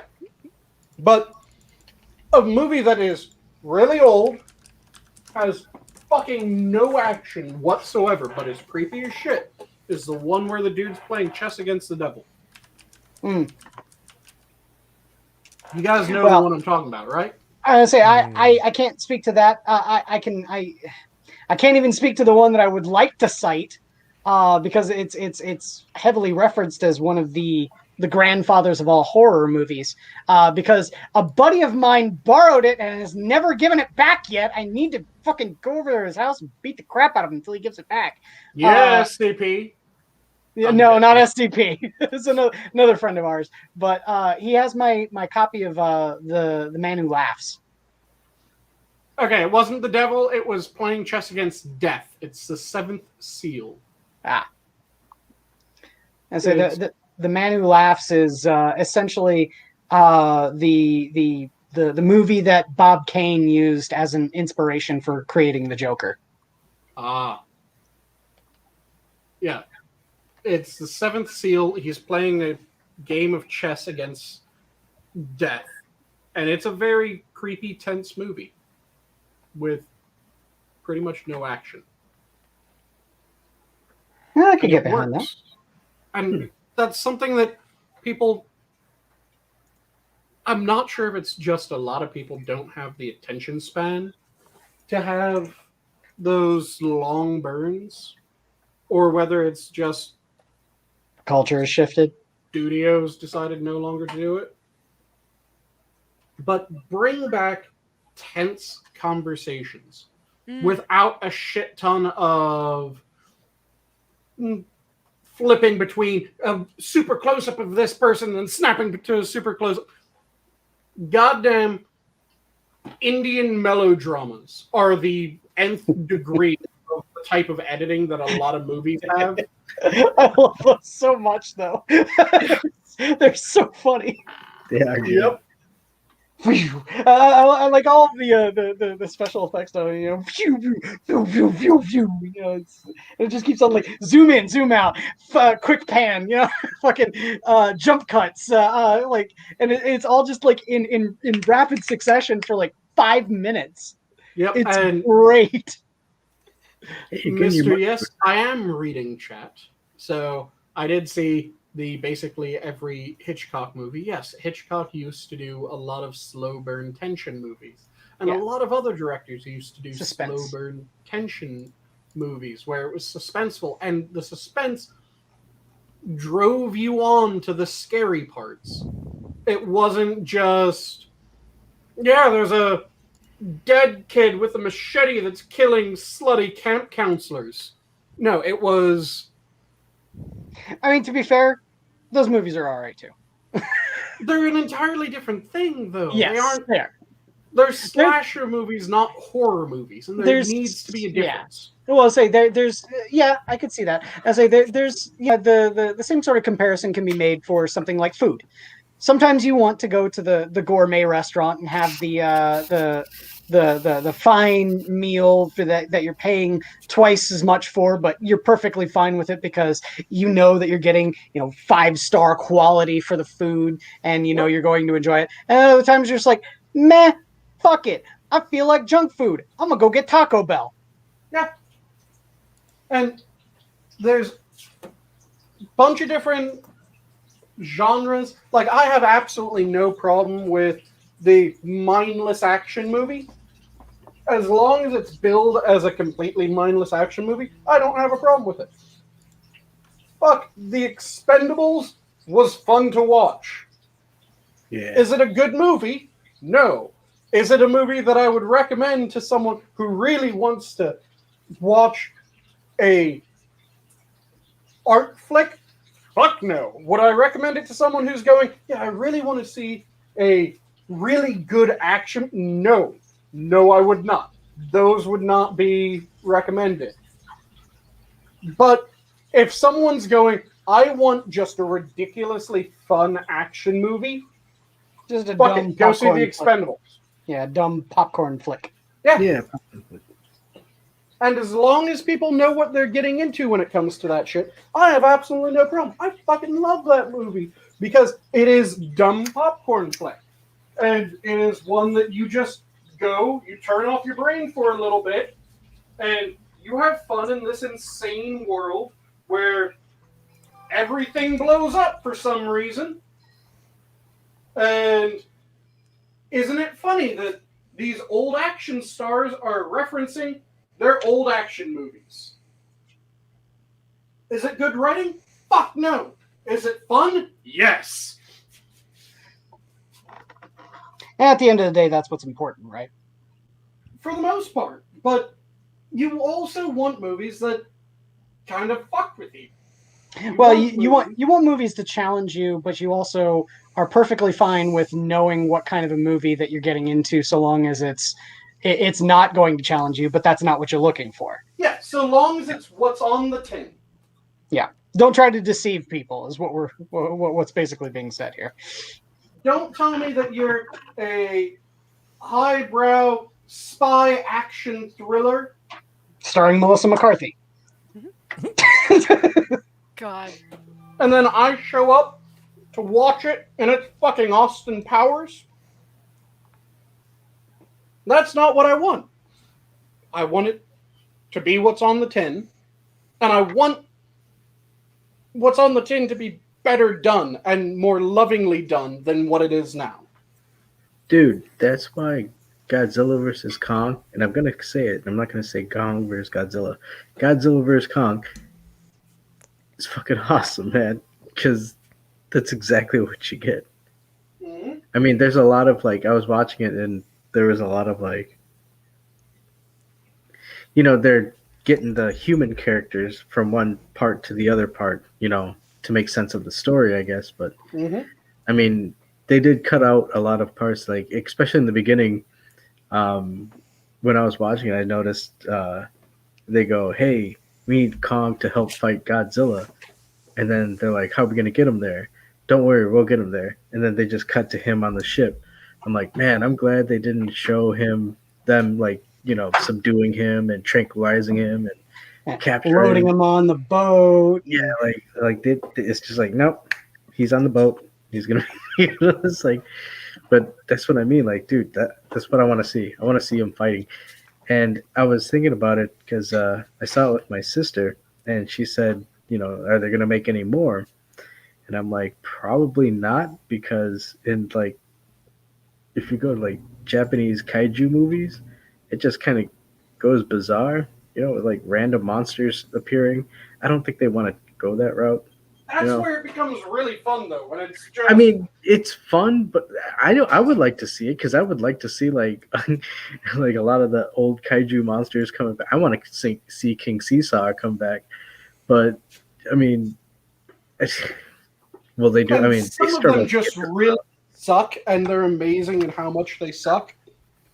Like Yeah. Mothra. Well, yeah. Well, Mothra's dead. Yeah, Mothra was Listen. never a really good kaiju, though. It was No. always kind of. Oh, I don't know, Oh. man. Mothra was she's the strongest fucking kaiju in most of the Godzilla fighting video Yeah. games. Yeah. When I was a kid, I loved Gamera, but I was a little kid, so I didn't know any better. The fact I mean, who that doesn't she like a was- flying turtle? He's got like Yeah. flames that shoot out of his little leg holes and stuff. It's awesome. And he's got big old spikes and shit like that all over him. He's great. Now The fact imagine them that- trying to make a Godzilla movie versus Gamera right now. And Gamera loves little children. It's like little children go, "Oh, Gamera, save us!" And then Gamera shows up and beats the crap out of something. It's awesome. But yeah, the fact that Mothra was the strongest in a bunch of games does not make the design any more interesting. Because Well, at the end of the day, it's a fucking huge moth. I like the idea, and to be fair, they did this with Godzilla, with Shin Godzilla. They have two stages to Mothra. You've got the grub stage, and then the larval stage, and then the actual pupa stage, and it's hatched from the larval. So that's kind of cool. They can do some interesting stuff with that, and they did that with Godzilla and Shin Godzilla. Mm-hmm. Like, I don't know, I watched Shin Godzilla and I like the movie. I do. But there were parts of it where I'm sitting there going like, this is kind of silly. I don't know if I'm supposed to be taking it seriously or not. Like, one of the bits, like, because there's like a really awesome scene with Godzilla after he's mutated from the larval sort of stage, where it's downright terrifying. It's like they did an extremely good job with the effects and the suit and all that kind of stuff with it after that. But before that, it's like a larval stage where it doesn't have upper limbs. It has gills. It's got like atrophied eyes, like milky white and blind. And it's like squirming on land, crushing cars and stuff like that. But it looks blatantly like a rubber suit. But then there's other parts on it where like it will cough up blood out of its gills, and that looks like horrifyingly realistic. Mm-hmm. So it's like, I don't know, you get tonal whiplash watching that movie, but overall I thought it was a fairly good movie. But say there you go. That's Gamera, or not Gamera, Mothra's stages right there. Godzilla did it. Yeah, but I still stand by it. It is the least exciting design. Well, that's why Mothra isn't just a giant moth. It's got fucking electrical powers, and it's got all sorts of, other things to fight the kaiju with. I know, but at the same time, it's boring design. You need it to be exciting and have powers. I like it. I don't care what you say.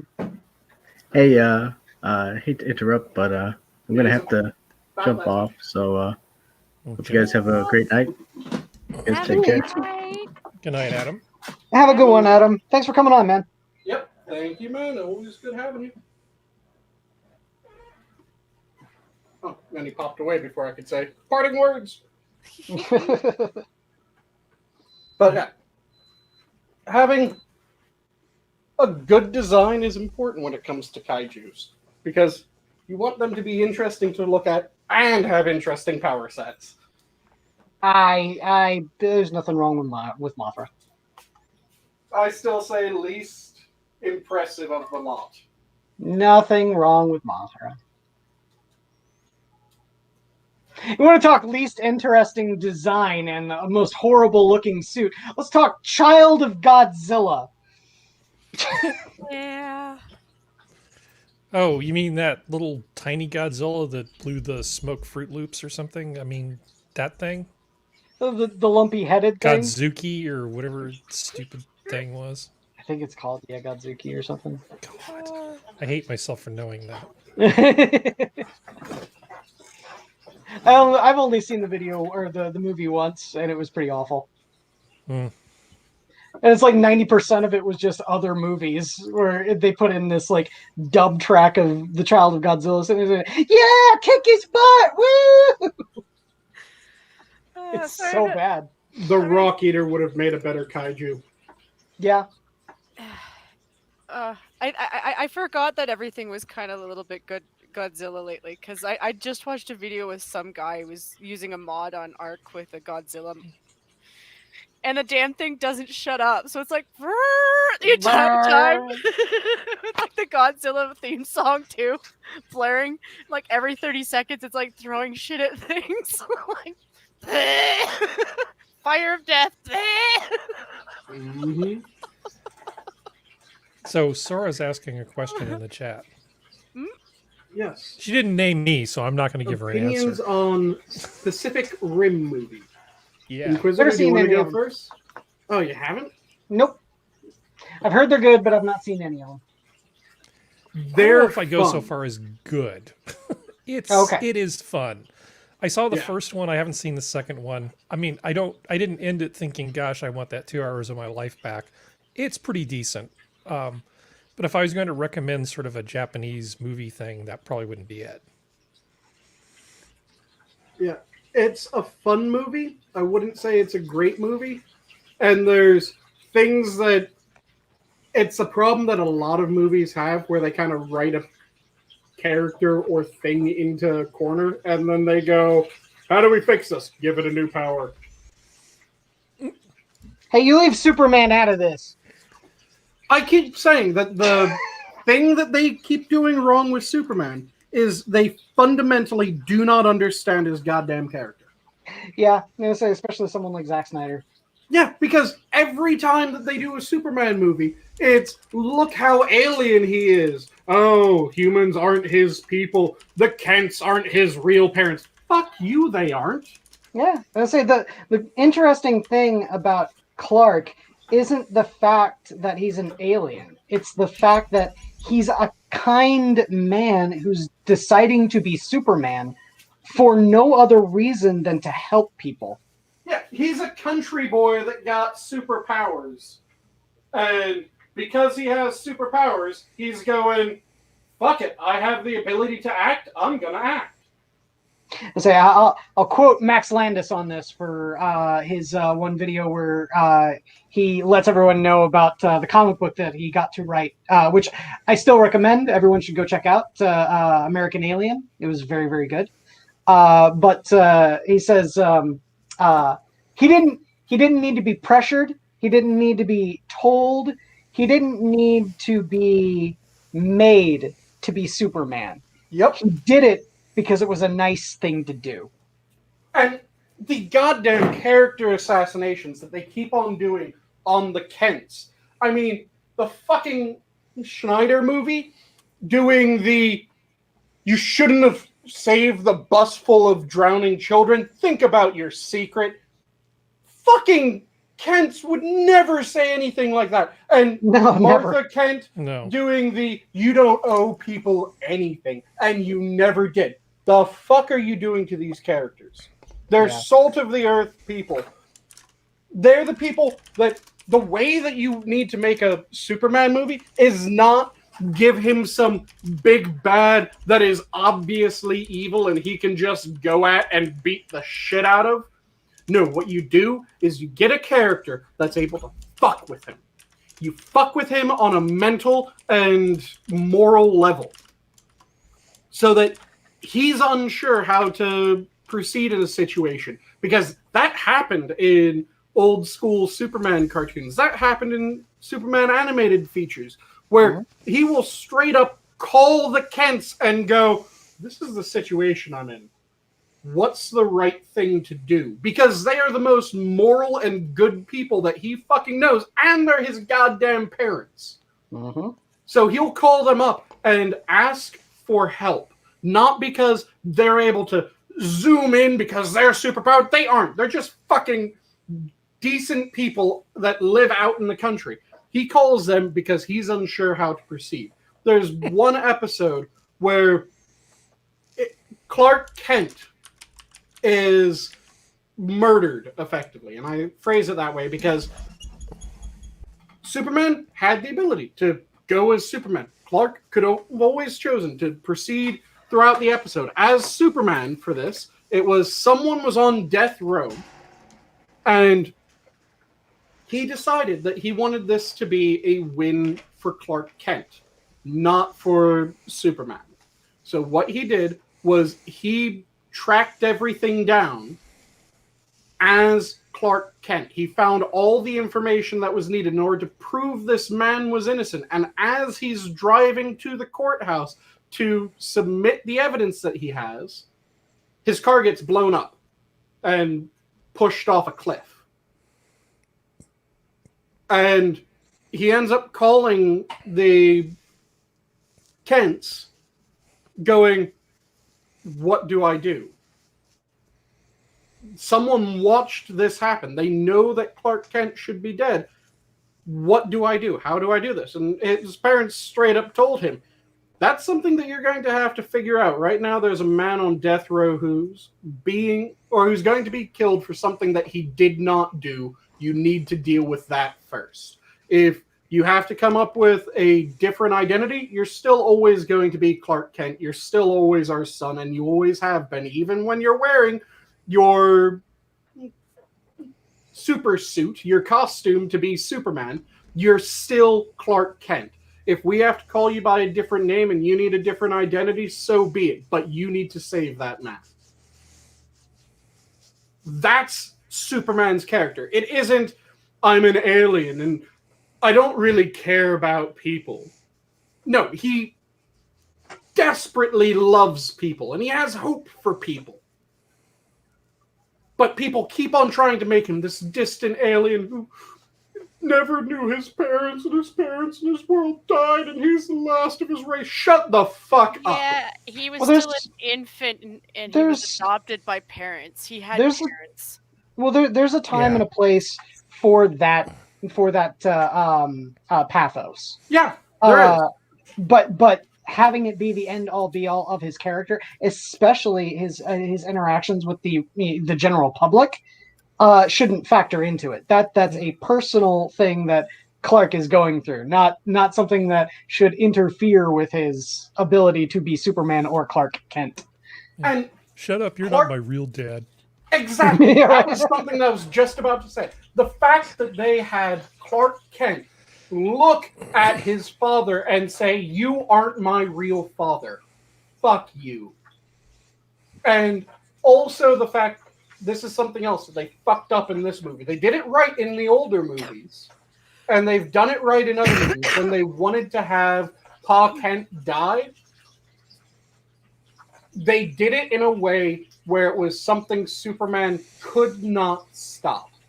He dies of cancer. He has a random heart attack while he's out working on the farm. So it's something that it's that moment of I can't save everyone. Yeah. For Superman. With But all Man the of power. Steel, Yeah. it was tornado. Yes, something Superman absolutely can save him from. Not only was it tornado, something that Superman can absolutely save him from, but his father died because his father was running with, I think, a child, handed the child off to Clark. Clark then ran to the tornado shelter as his father ran back to save more people. Ended up saving a dog and then dying. That would have been a perfect moment to go, no, Pa, you get to the tornado shelter, I'll check, I'll be back. And now everyone's hiding in the tornado shelter. So if it gets close enough that he would be sucked up if he was a normal person, no one's there to see him get sucked up. He's able to get the fuck out of there, come running back, get into the tornado shelter, and go, it was close, but I'm here. Yeah, the Christopher Reeve Superman would definitely do that. Yep. And there were all kinds of things that used to be done in the movies, the Christopher Reeve movies. They did a lot of things right with Superman. They did some things wrong. They did a lot of things right. Yeah. Like the mugging scene. Well, they could have made the villains more dangerous in the Christopher Reeve ones. But a lot of that was the limitation of the tech at the time. Well, also in terms of trying to keep the PG rating. Yeah. But I still say a fair bit of it was also the tech at the time, because having to completely make up a villain, and by make up a villain, I mean actually put makeup on the villain, costs a fuck ton more than having, he's a human. Well, that's the reason why in those movies that's what they are. You have the other Kryptonians where you're just doing essentially what Superman already is doing. When you're filming Superman, and then you have Lex Luthor, who's just a human. Yep. And they did that in order to cut down the budget. I'm not asking for 1970s Superman to make the fucking Parasite or something like that. Or even Brainiac. Who even then still could technically just be shown as a human, just with green paint on. Or technically just be a computer. Yeah. Because they don't have to do corporeal body Brainiac. They can do... True. He's in the system. Well, if he has to fight Superman, they do.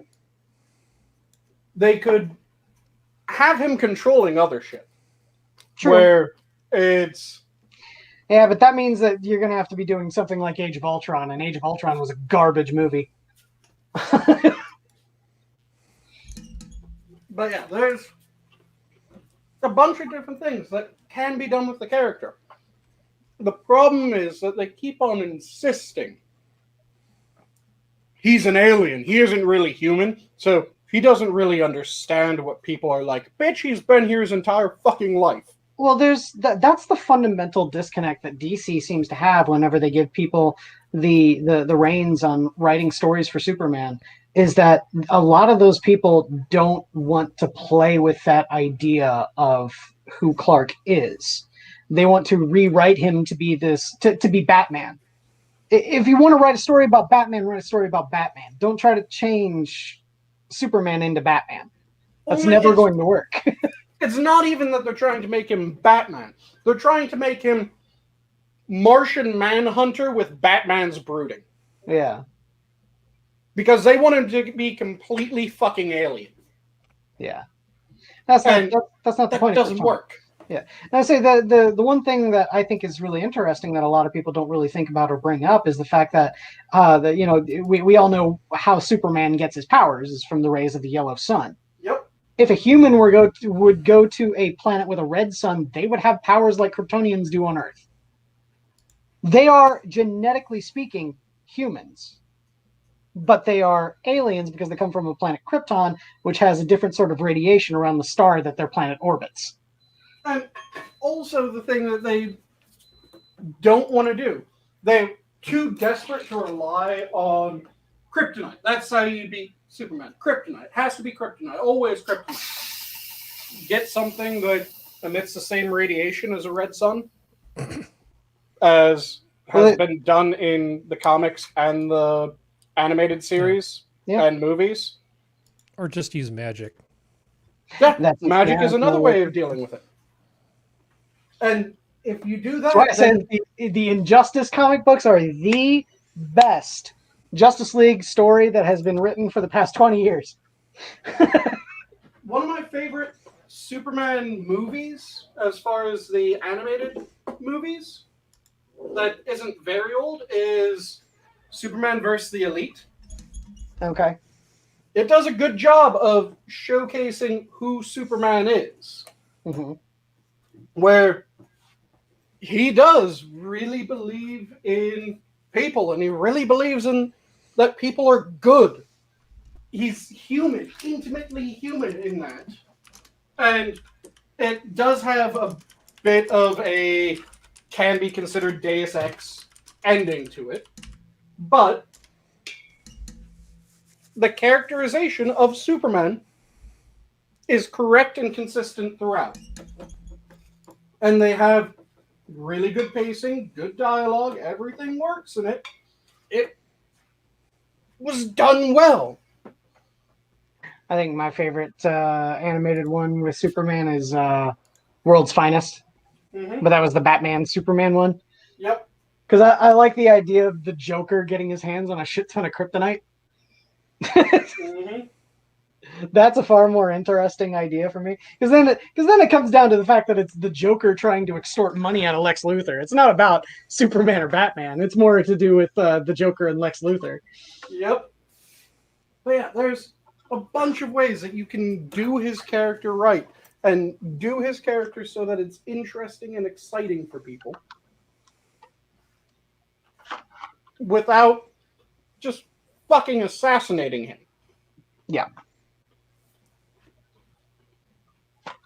But it seems like every recent iteration, it's what if we get rid of everything about Superman that makes him Superman except the powers? Then you don't fucking awesome. have a Superman movie. You have the single most boring movie in existence because you kept the part about Superman that makes him kind of boring while getting rid of all the things that makes him interesting.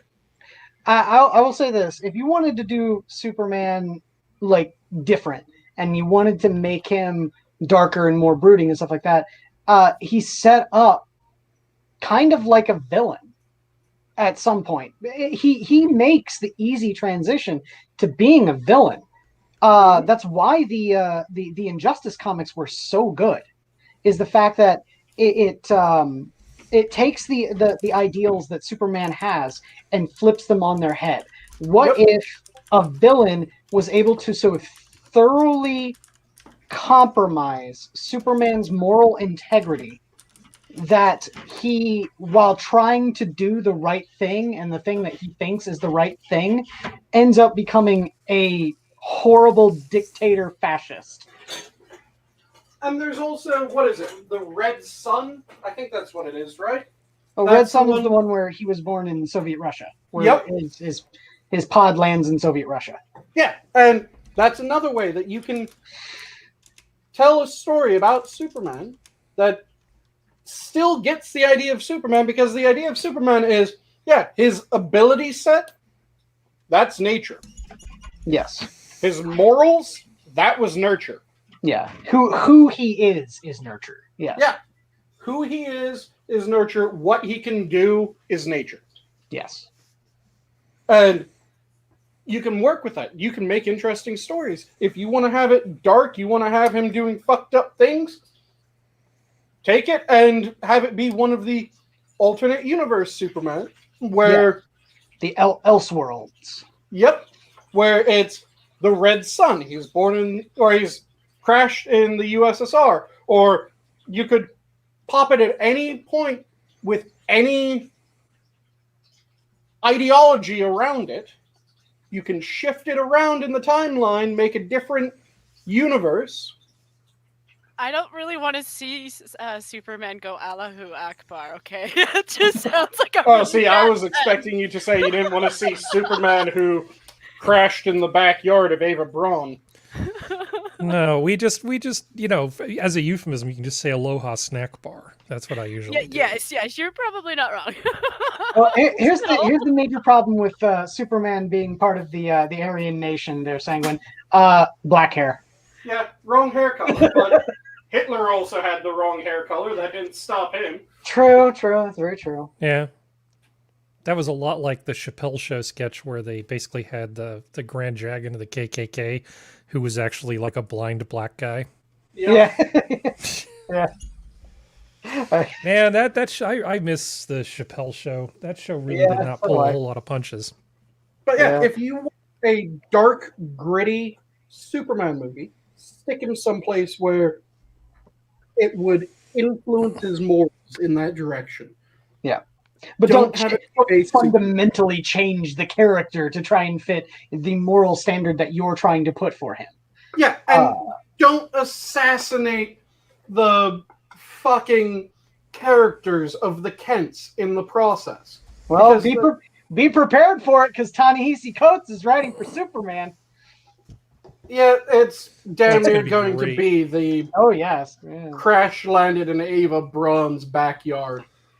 No. He's just gonna defeat the evil. Oh God, what was the name of the police chief in Metropolis who always had hatred for Superman?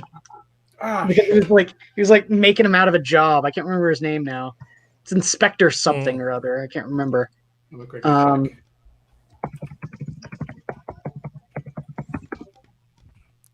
Was it Steamboat? No, just kidding. The most politically incorrect superhero or comic character of all time. Well, I don't know. Have you seen Apache Snowflake? Chief. Steamboat's Snowflake. worse than Apache Chief, and Snowflake is one of the modern BS No, things. I don't even count that. Snowflame. Oh, Snowflame. Yeah. Oh, that I think I have a sense of what that might be. Okay, He's the cocaine-powered supervillain. nice. I still love Apache Chief. In a nutshell. The fuck? Yeah. Dan Turpin is his name. Inspector Turpin. Okay. So, like, Ta-Nehisi Coates is going to write stories where, like, Inspector Turpin is, like, beating up black people and Clark has to stop him and say Black Lives Matter. That that's the kind of stories that Ta-Nehisi Coates is going to write for it. It's gonna be so good. No, it's so good. His run on Captain America was just as good. Let me tell you. Which studio is putting this piece of steaming crap out?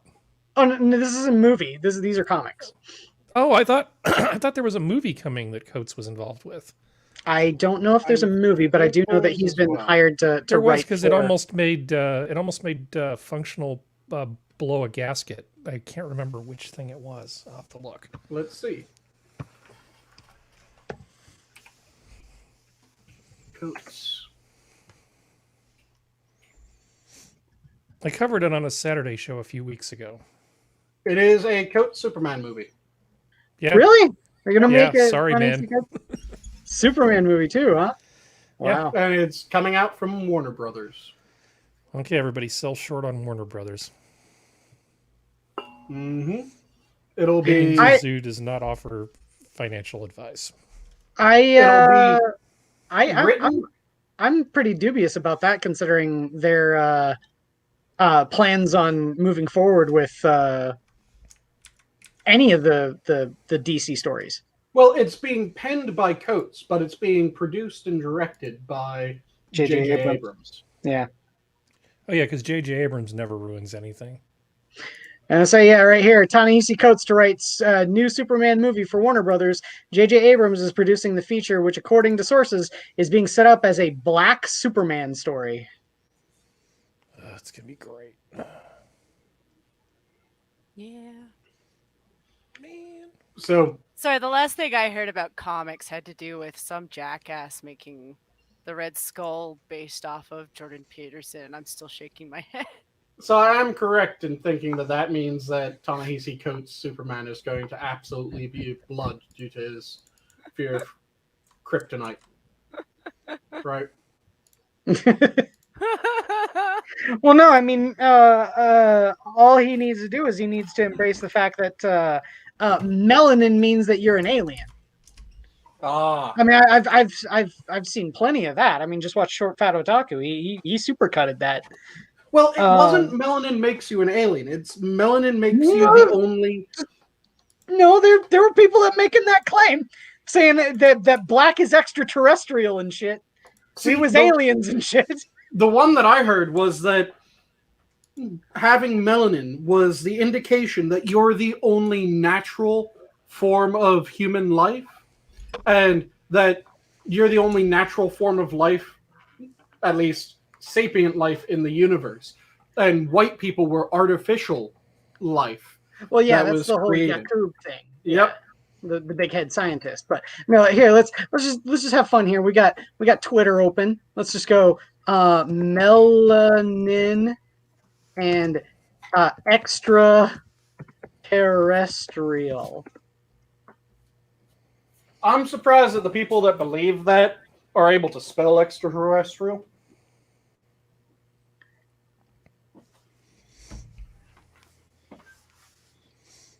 Just have to say that because that is fairly impressive for them. Okay, from a person with an OnlyFans account that has no interaction on this Twitter, no likes, no retweets, no responses. So take that for what you will. So not a very successful OnlyFans account is what you're saying. And melanin is an extraterrestrial feature. Think about it. A planet closer to the sun? And we're the third. So they're the ones that fucked up Mercury and Venus. They're just moving out from the solar center and fucking up planets as they go. Outer space is really inner space, and your melanin makes you extraterrestrial. Hashtag de facto. Man, like I said, people that believe that, I'm surprised can even spell extraterrestrial. I guess that melanin is real, so call God's dust, but hey, you don't hear me, though. I'm just a Moor with extraterrestrial powers. Anunaga. What extraterrestrial power? I want to know that, too. I mean, are they Superman? No, they have to get more radiation. If you know how to decode symbolism, this video, which is I don't know, it's some music video, some music video here, would be easy to understand. Melanin equals starseed extraterrestrial. Beyonce is not fully melanated. That's why she's not painted fully painted blue. You hear that, Beyonce? You're not fully melanated. I'm more concerned with the fact that apparently stars are jizzing in these people's skin. Okay, here we go. Because I said it's starseed. Yes. So photons are space sperm? Is that star sperm? Is that what you're saying? Yeah. Obviously, you guys the need tail. to. It's like a wave and a particle. It's a particle with a wavy tail. It's fun. Yeah. You guys need to decolonize your Yakub-inspired empirical thinking here. If that's the case, then white people are clearly getting fucked by the sun even more than black people. I mean, look at sunburns and cancer rate. Yeah. Yeah. Melanin assists in the absorption of... No. Melanin assists in the absorption of radiation, something in our adrenal gland that's a powerful free radical scavenger that helps the body prevent oxidization. It adds as protection and repairs genes and fixes broken DNA. So if something happens and You're exposed to chemicals and radiation. Melanin is the universe-given, God-given gift. Like I said, we are worth more dead than alive, almost $400 an ounce. So understand why these extraterrestrial descendants. Oh, no, she's claiming that we're the white people are the extraterrestrial descendants. So she's obviously part of the Yakub big-headed scientist school of thought. Which I've told you guys about my experience as an EMT, where my partner for the shift was apparently a firm believer in all that shit, right? Mm-hmm. Oh, yeah. And how she said straight to my face that white people are always lying, so is science. And I'm quoting that directly. White people are always lying, so is science. Shit, that's why you don't see any black people in science. And I just started rattling off names. Hmm. Because there's a lot of black scientists. George Washington Carver, mic drop, and then walk away. You got owned. Just the fuck? I swear, these people have the exact same talking points, only a different spin as the white supremacists. We was aliens and shit.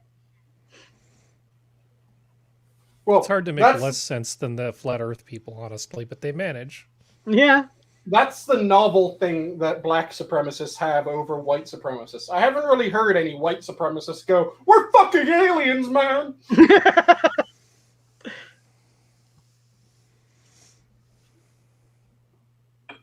But apparently black supremacists, yeah, they'll say that they're aliens.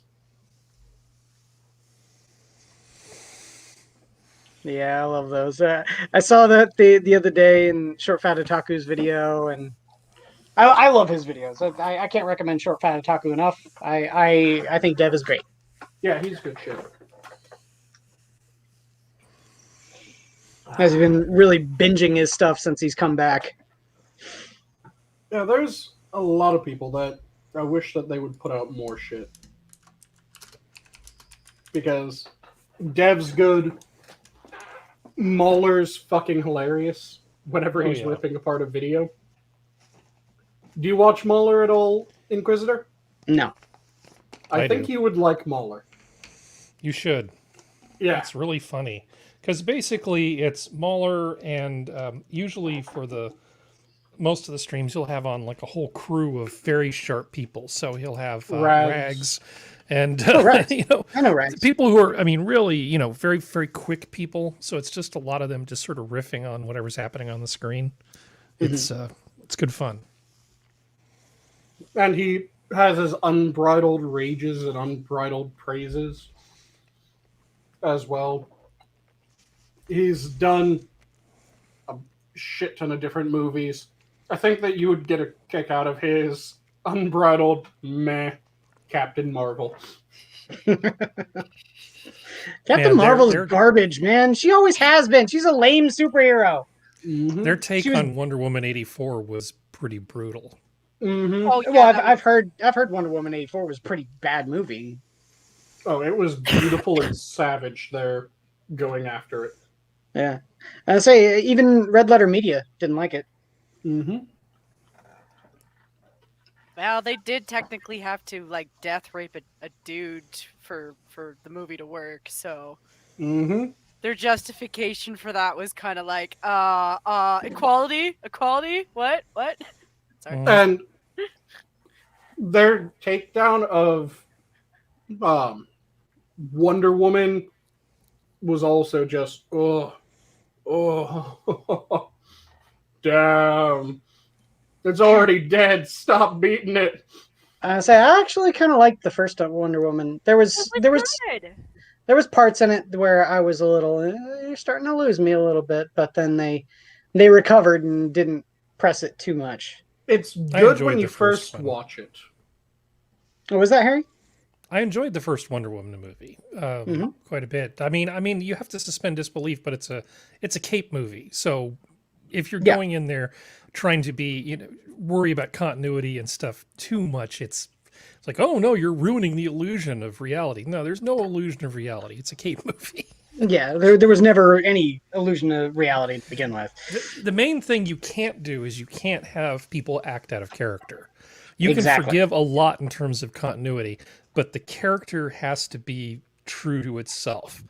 That's why the whole Superman movie thing is going to be just so awful, and why shows like Star Trek STD are so terrible, because it breaks certain rules that Roddenberry laid down. And I don't care if it's for a modern time. You don't want the crew basically all hating each other and wanting to backstab each other. That's just sort of fundamentally not Star Trek at that point. Yeah. And you don't need hipster Spock. I don't know. You calling it an STD is kind of funny. Yes, I did it very much on purpose. I figured you that's had. the I acronym. figured it, you know, I That's know the it is. acronym. I know. Yeah. I know. Star Yeah. Trek Discovery, STD. Yes. It's a seeping wound of a show. It is not Yes. it is not good. It may But yeah, Wonder Woman's good the first time that you watch it, and then on later watches you start to pick up on shit that they fucked up in Well, like I the said, character.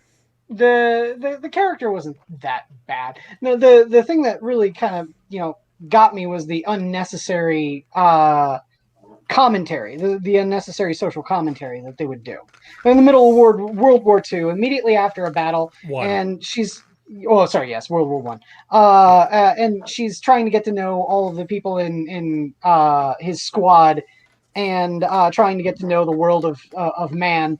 And she's talking with a Native American, and he's all like, yeah, it was until what happened to my people. And she goes, what happened to your people? And he nods at Chris Pine, and he goes, his people.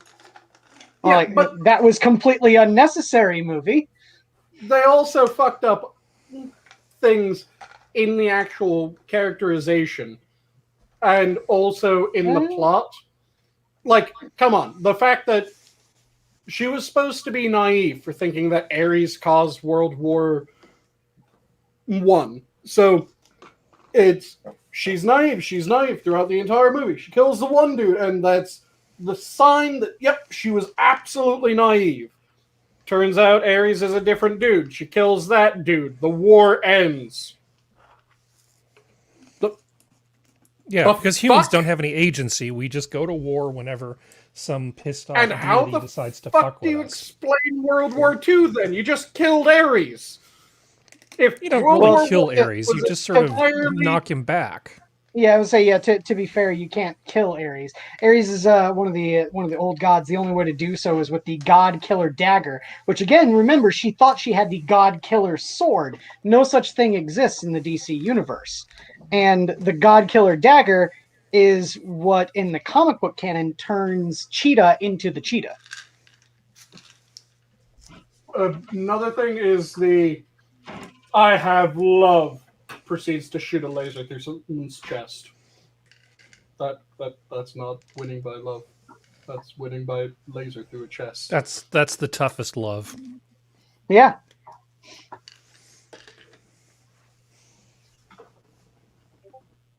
But yeah, I definitely recommend Mahler's videos and Every Frame Appalls.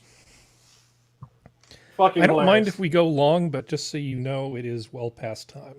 Oh yes, so it is. Doesn't bother me, just in case you care, we are past time. Shall we go around the horn? Sure. Inquisitor, you first.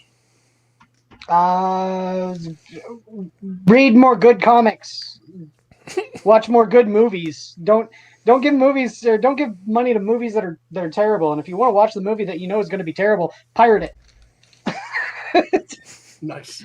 Don't give him money. Jen, you want to go up next? Yeah, my mayor quit, or at least he's not reapplying for next year. Yay! Yay! Quitting is Okay, cool. with your original way of phrasing that, I wasn't sure whether that was a good thing or a bad thing. Believe me, the only person who I know right now who understands and appreciates that is probably Della, and even he doesn't appreciate it because he's not from my town.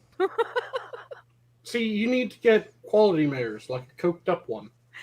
I know, but that guy died, and then they replaced him with his brother, who's not half as cool. His brother clearly doesn't do enough coke. I know, Encourage right? his brother I to do know. coke. I thought his brother was the guy who runs the province or something. He's the provincial doodah, and Ford, the other Ford, was just the mayor of Toronto, wasn't he? Well, if he's the provincial doodah, he's just dealing with the races. No, Ford's brother was a provincial leader, and then yeah, he got caught with the drugs and he passed away. So Oh, I thought he was just the mayor of Toronto. What do I know? no, but Well, that's an even better story then. Cool. yeah, his brother ran after him, and it was just one of those things where people were like, "Oh, well, he's just like his brother, but he doesn't do the drugs," and it's like, actually, he's not. He's like, he's absolutely a red Tory.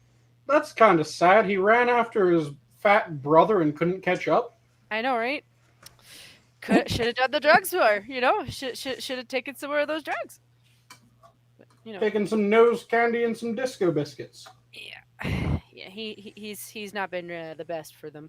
I can't say much personally because I don't live there. Like, I don't know all those shit he's done, like to the extent that Functional would. But yeah, but my guy's gone, so that's one witch down, you know. Mhm. Harry? Well, we definitely will be talking about the California election. It's going to be a great distraction when they finally kick Newsom out and we get to look at the cavalcade of fantastic talent that's going to apply to take his place. Oh, it's always an absolute circus every time that it's a Oh, California. yeah. Well, I don't know how many runoffs how many elections there have been to replace a governor. But other than, I mean, in my lifetime, I only know of the one.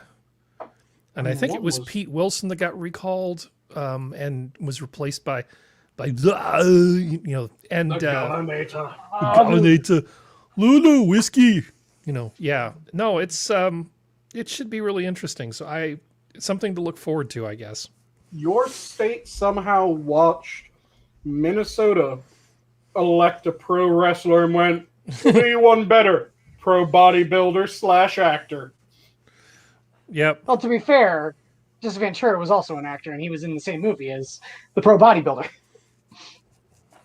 Bunch of slack-jawed faggots! Yeah, I'm not sure which one has a better command of the English language, though. Yeah, Schwarzenegger wasn't that bad a governor, actually, at least based on my memory. I mean, I could be wrong, but it was not the worst thing that ever happened to California. Whereas Jesse was god-awful. Yeah, he was kind of a nutbag ideologue, and he, as much as I'm sympathetic to him in a small L libertarian kind of way, he was just a little too much like a libertarian convention where you just argue about whether blind people should be able to drive and whether kids should be able to buy heroin. I'm just asking questions. Yeah, it was a bit much. I'm just asking questions. So anyway, thanks for having me on. Always good having you, man. One moment, I just popped some karaage. Ooh. Pop some cocaine, it's okay. No, I'm not Tom Ford. So, I'll leave off with my standard. If you're passionate about something, make sure that you devour it. Don't let it devour you. Also, I'm having fun with my vacuum sealer because I marinated my chicken for my karaage using my vacuum sealer. I'm about to make some quick pickles using the vacuum sealer. I'm going a bit crazy with the vacuum sealer. It's fucking awesome. And with that, have a good night, all. The zoo is closed. Have a good night, guys Not Bye. everyone. and gals. I saw you, Sora.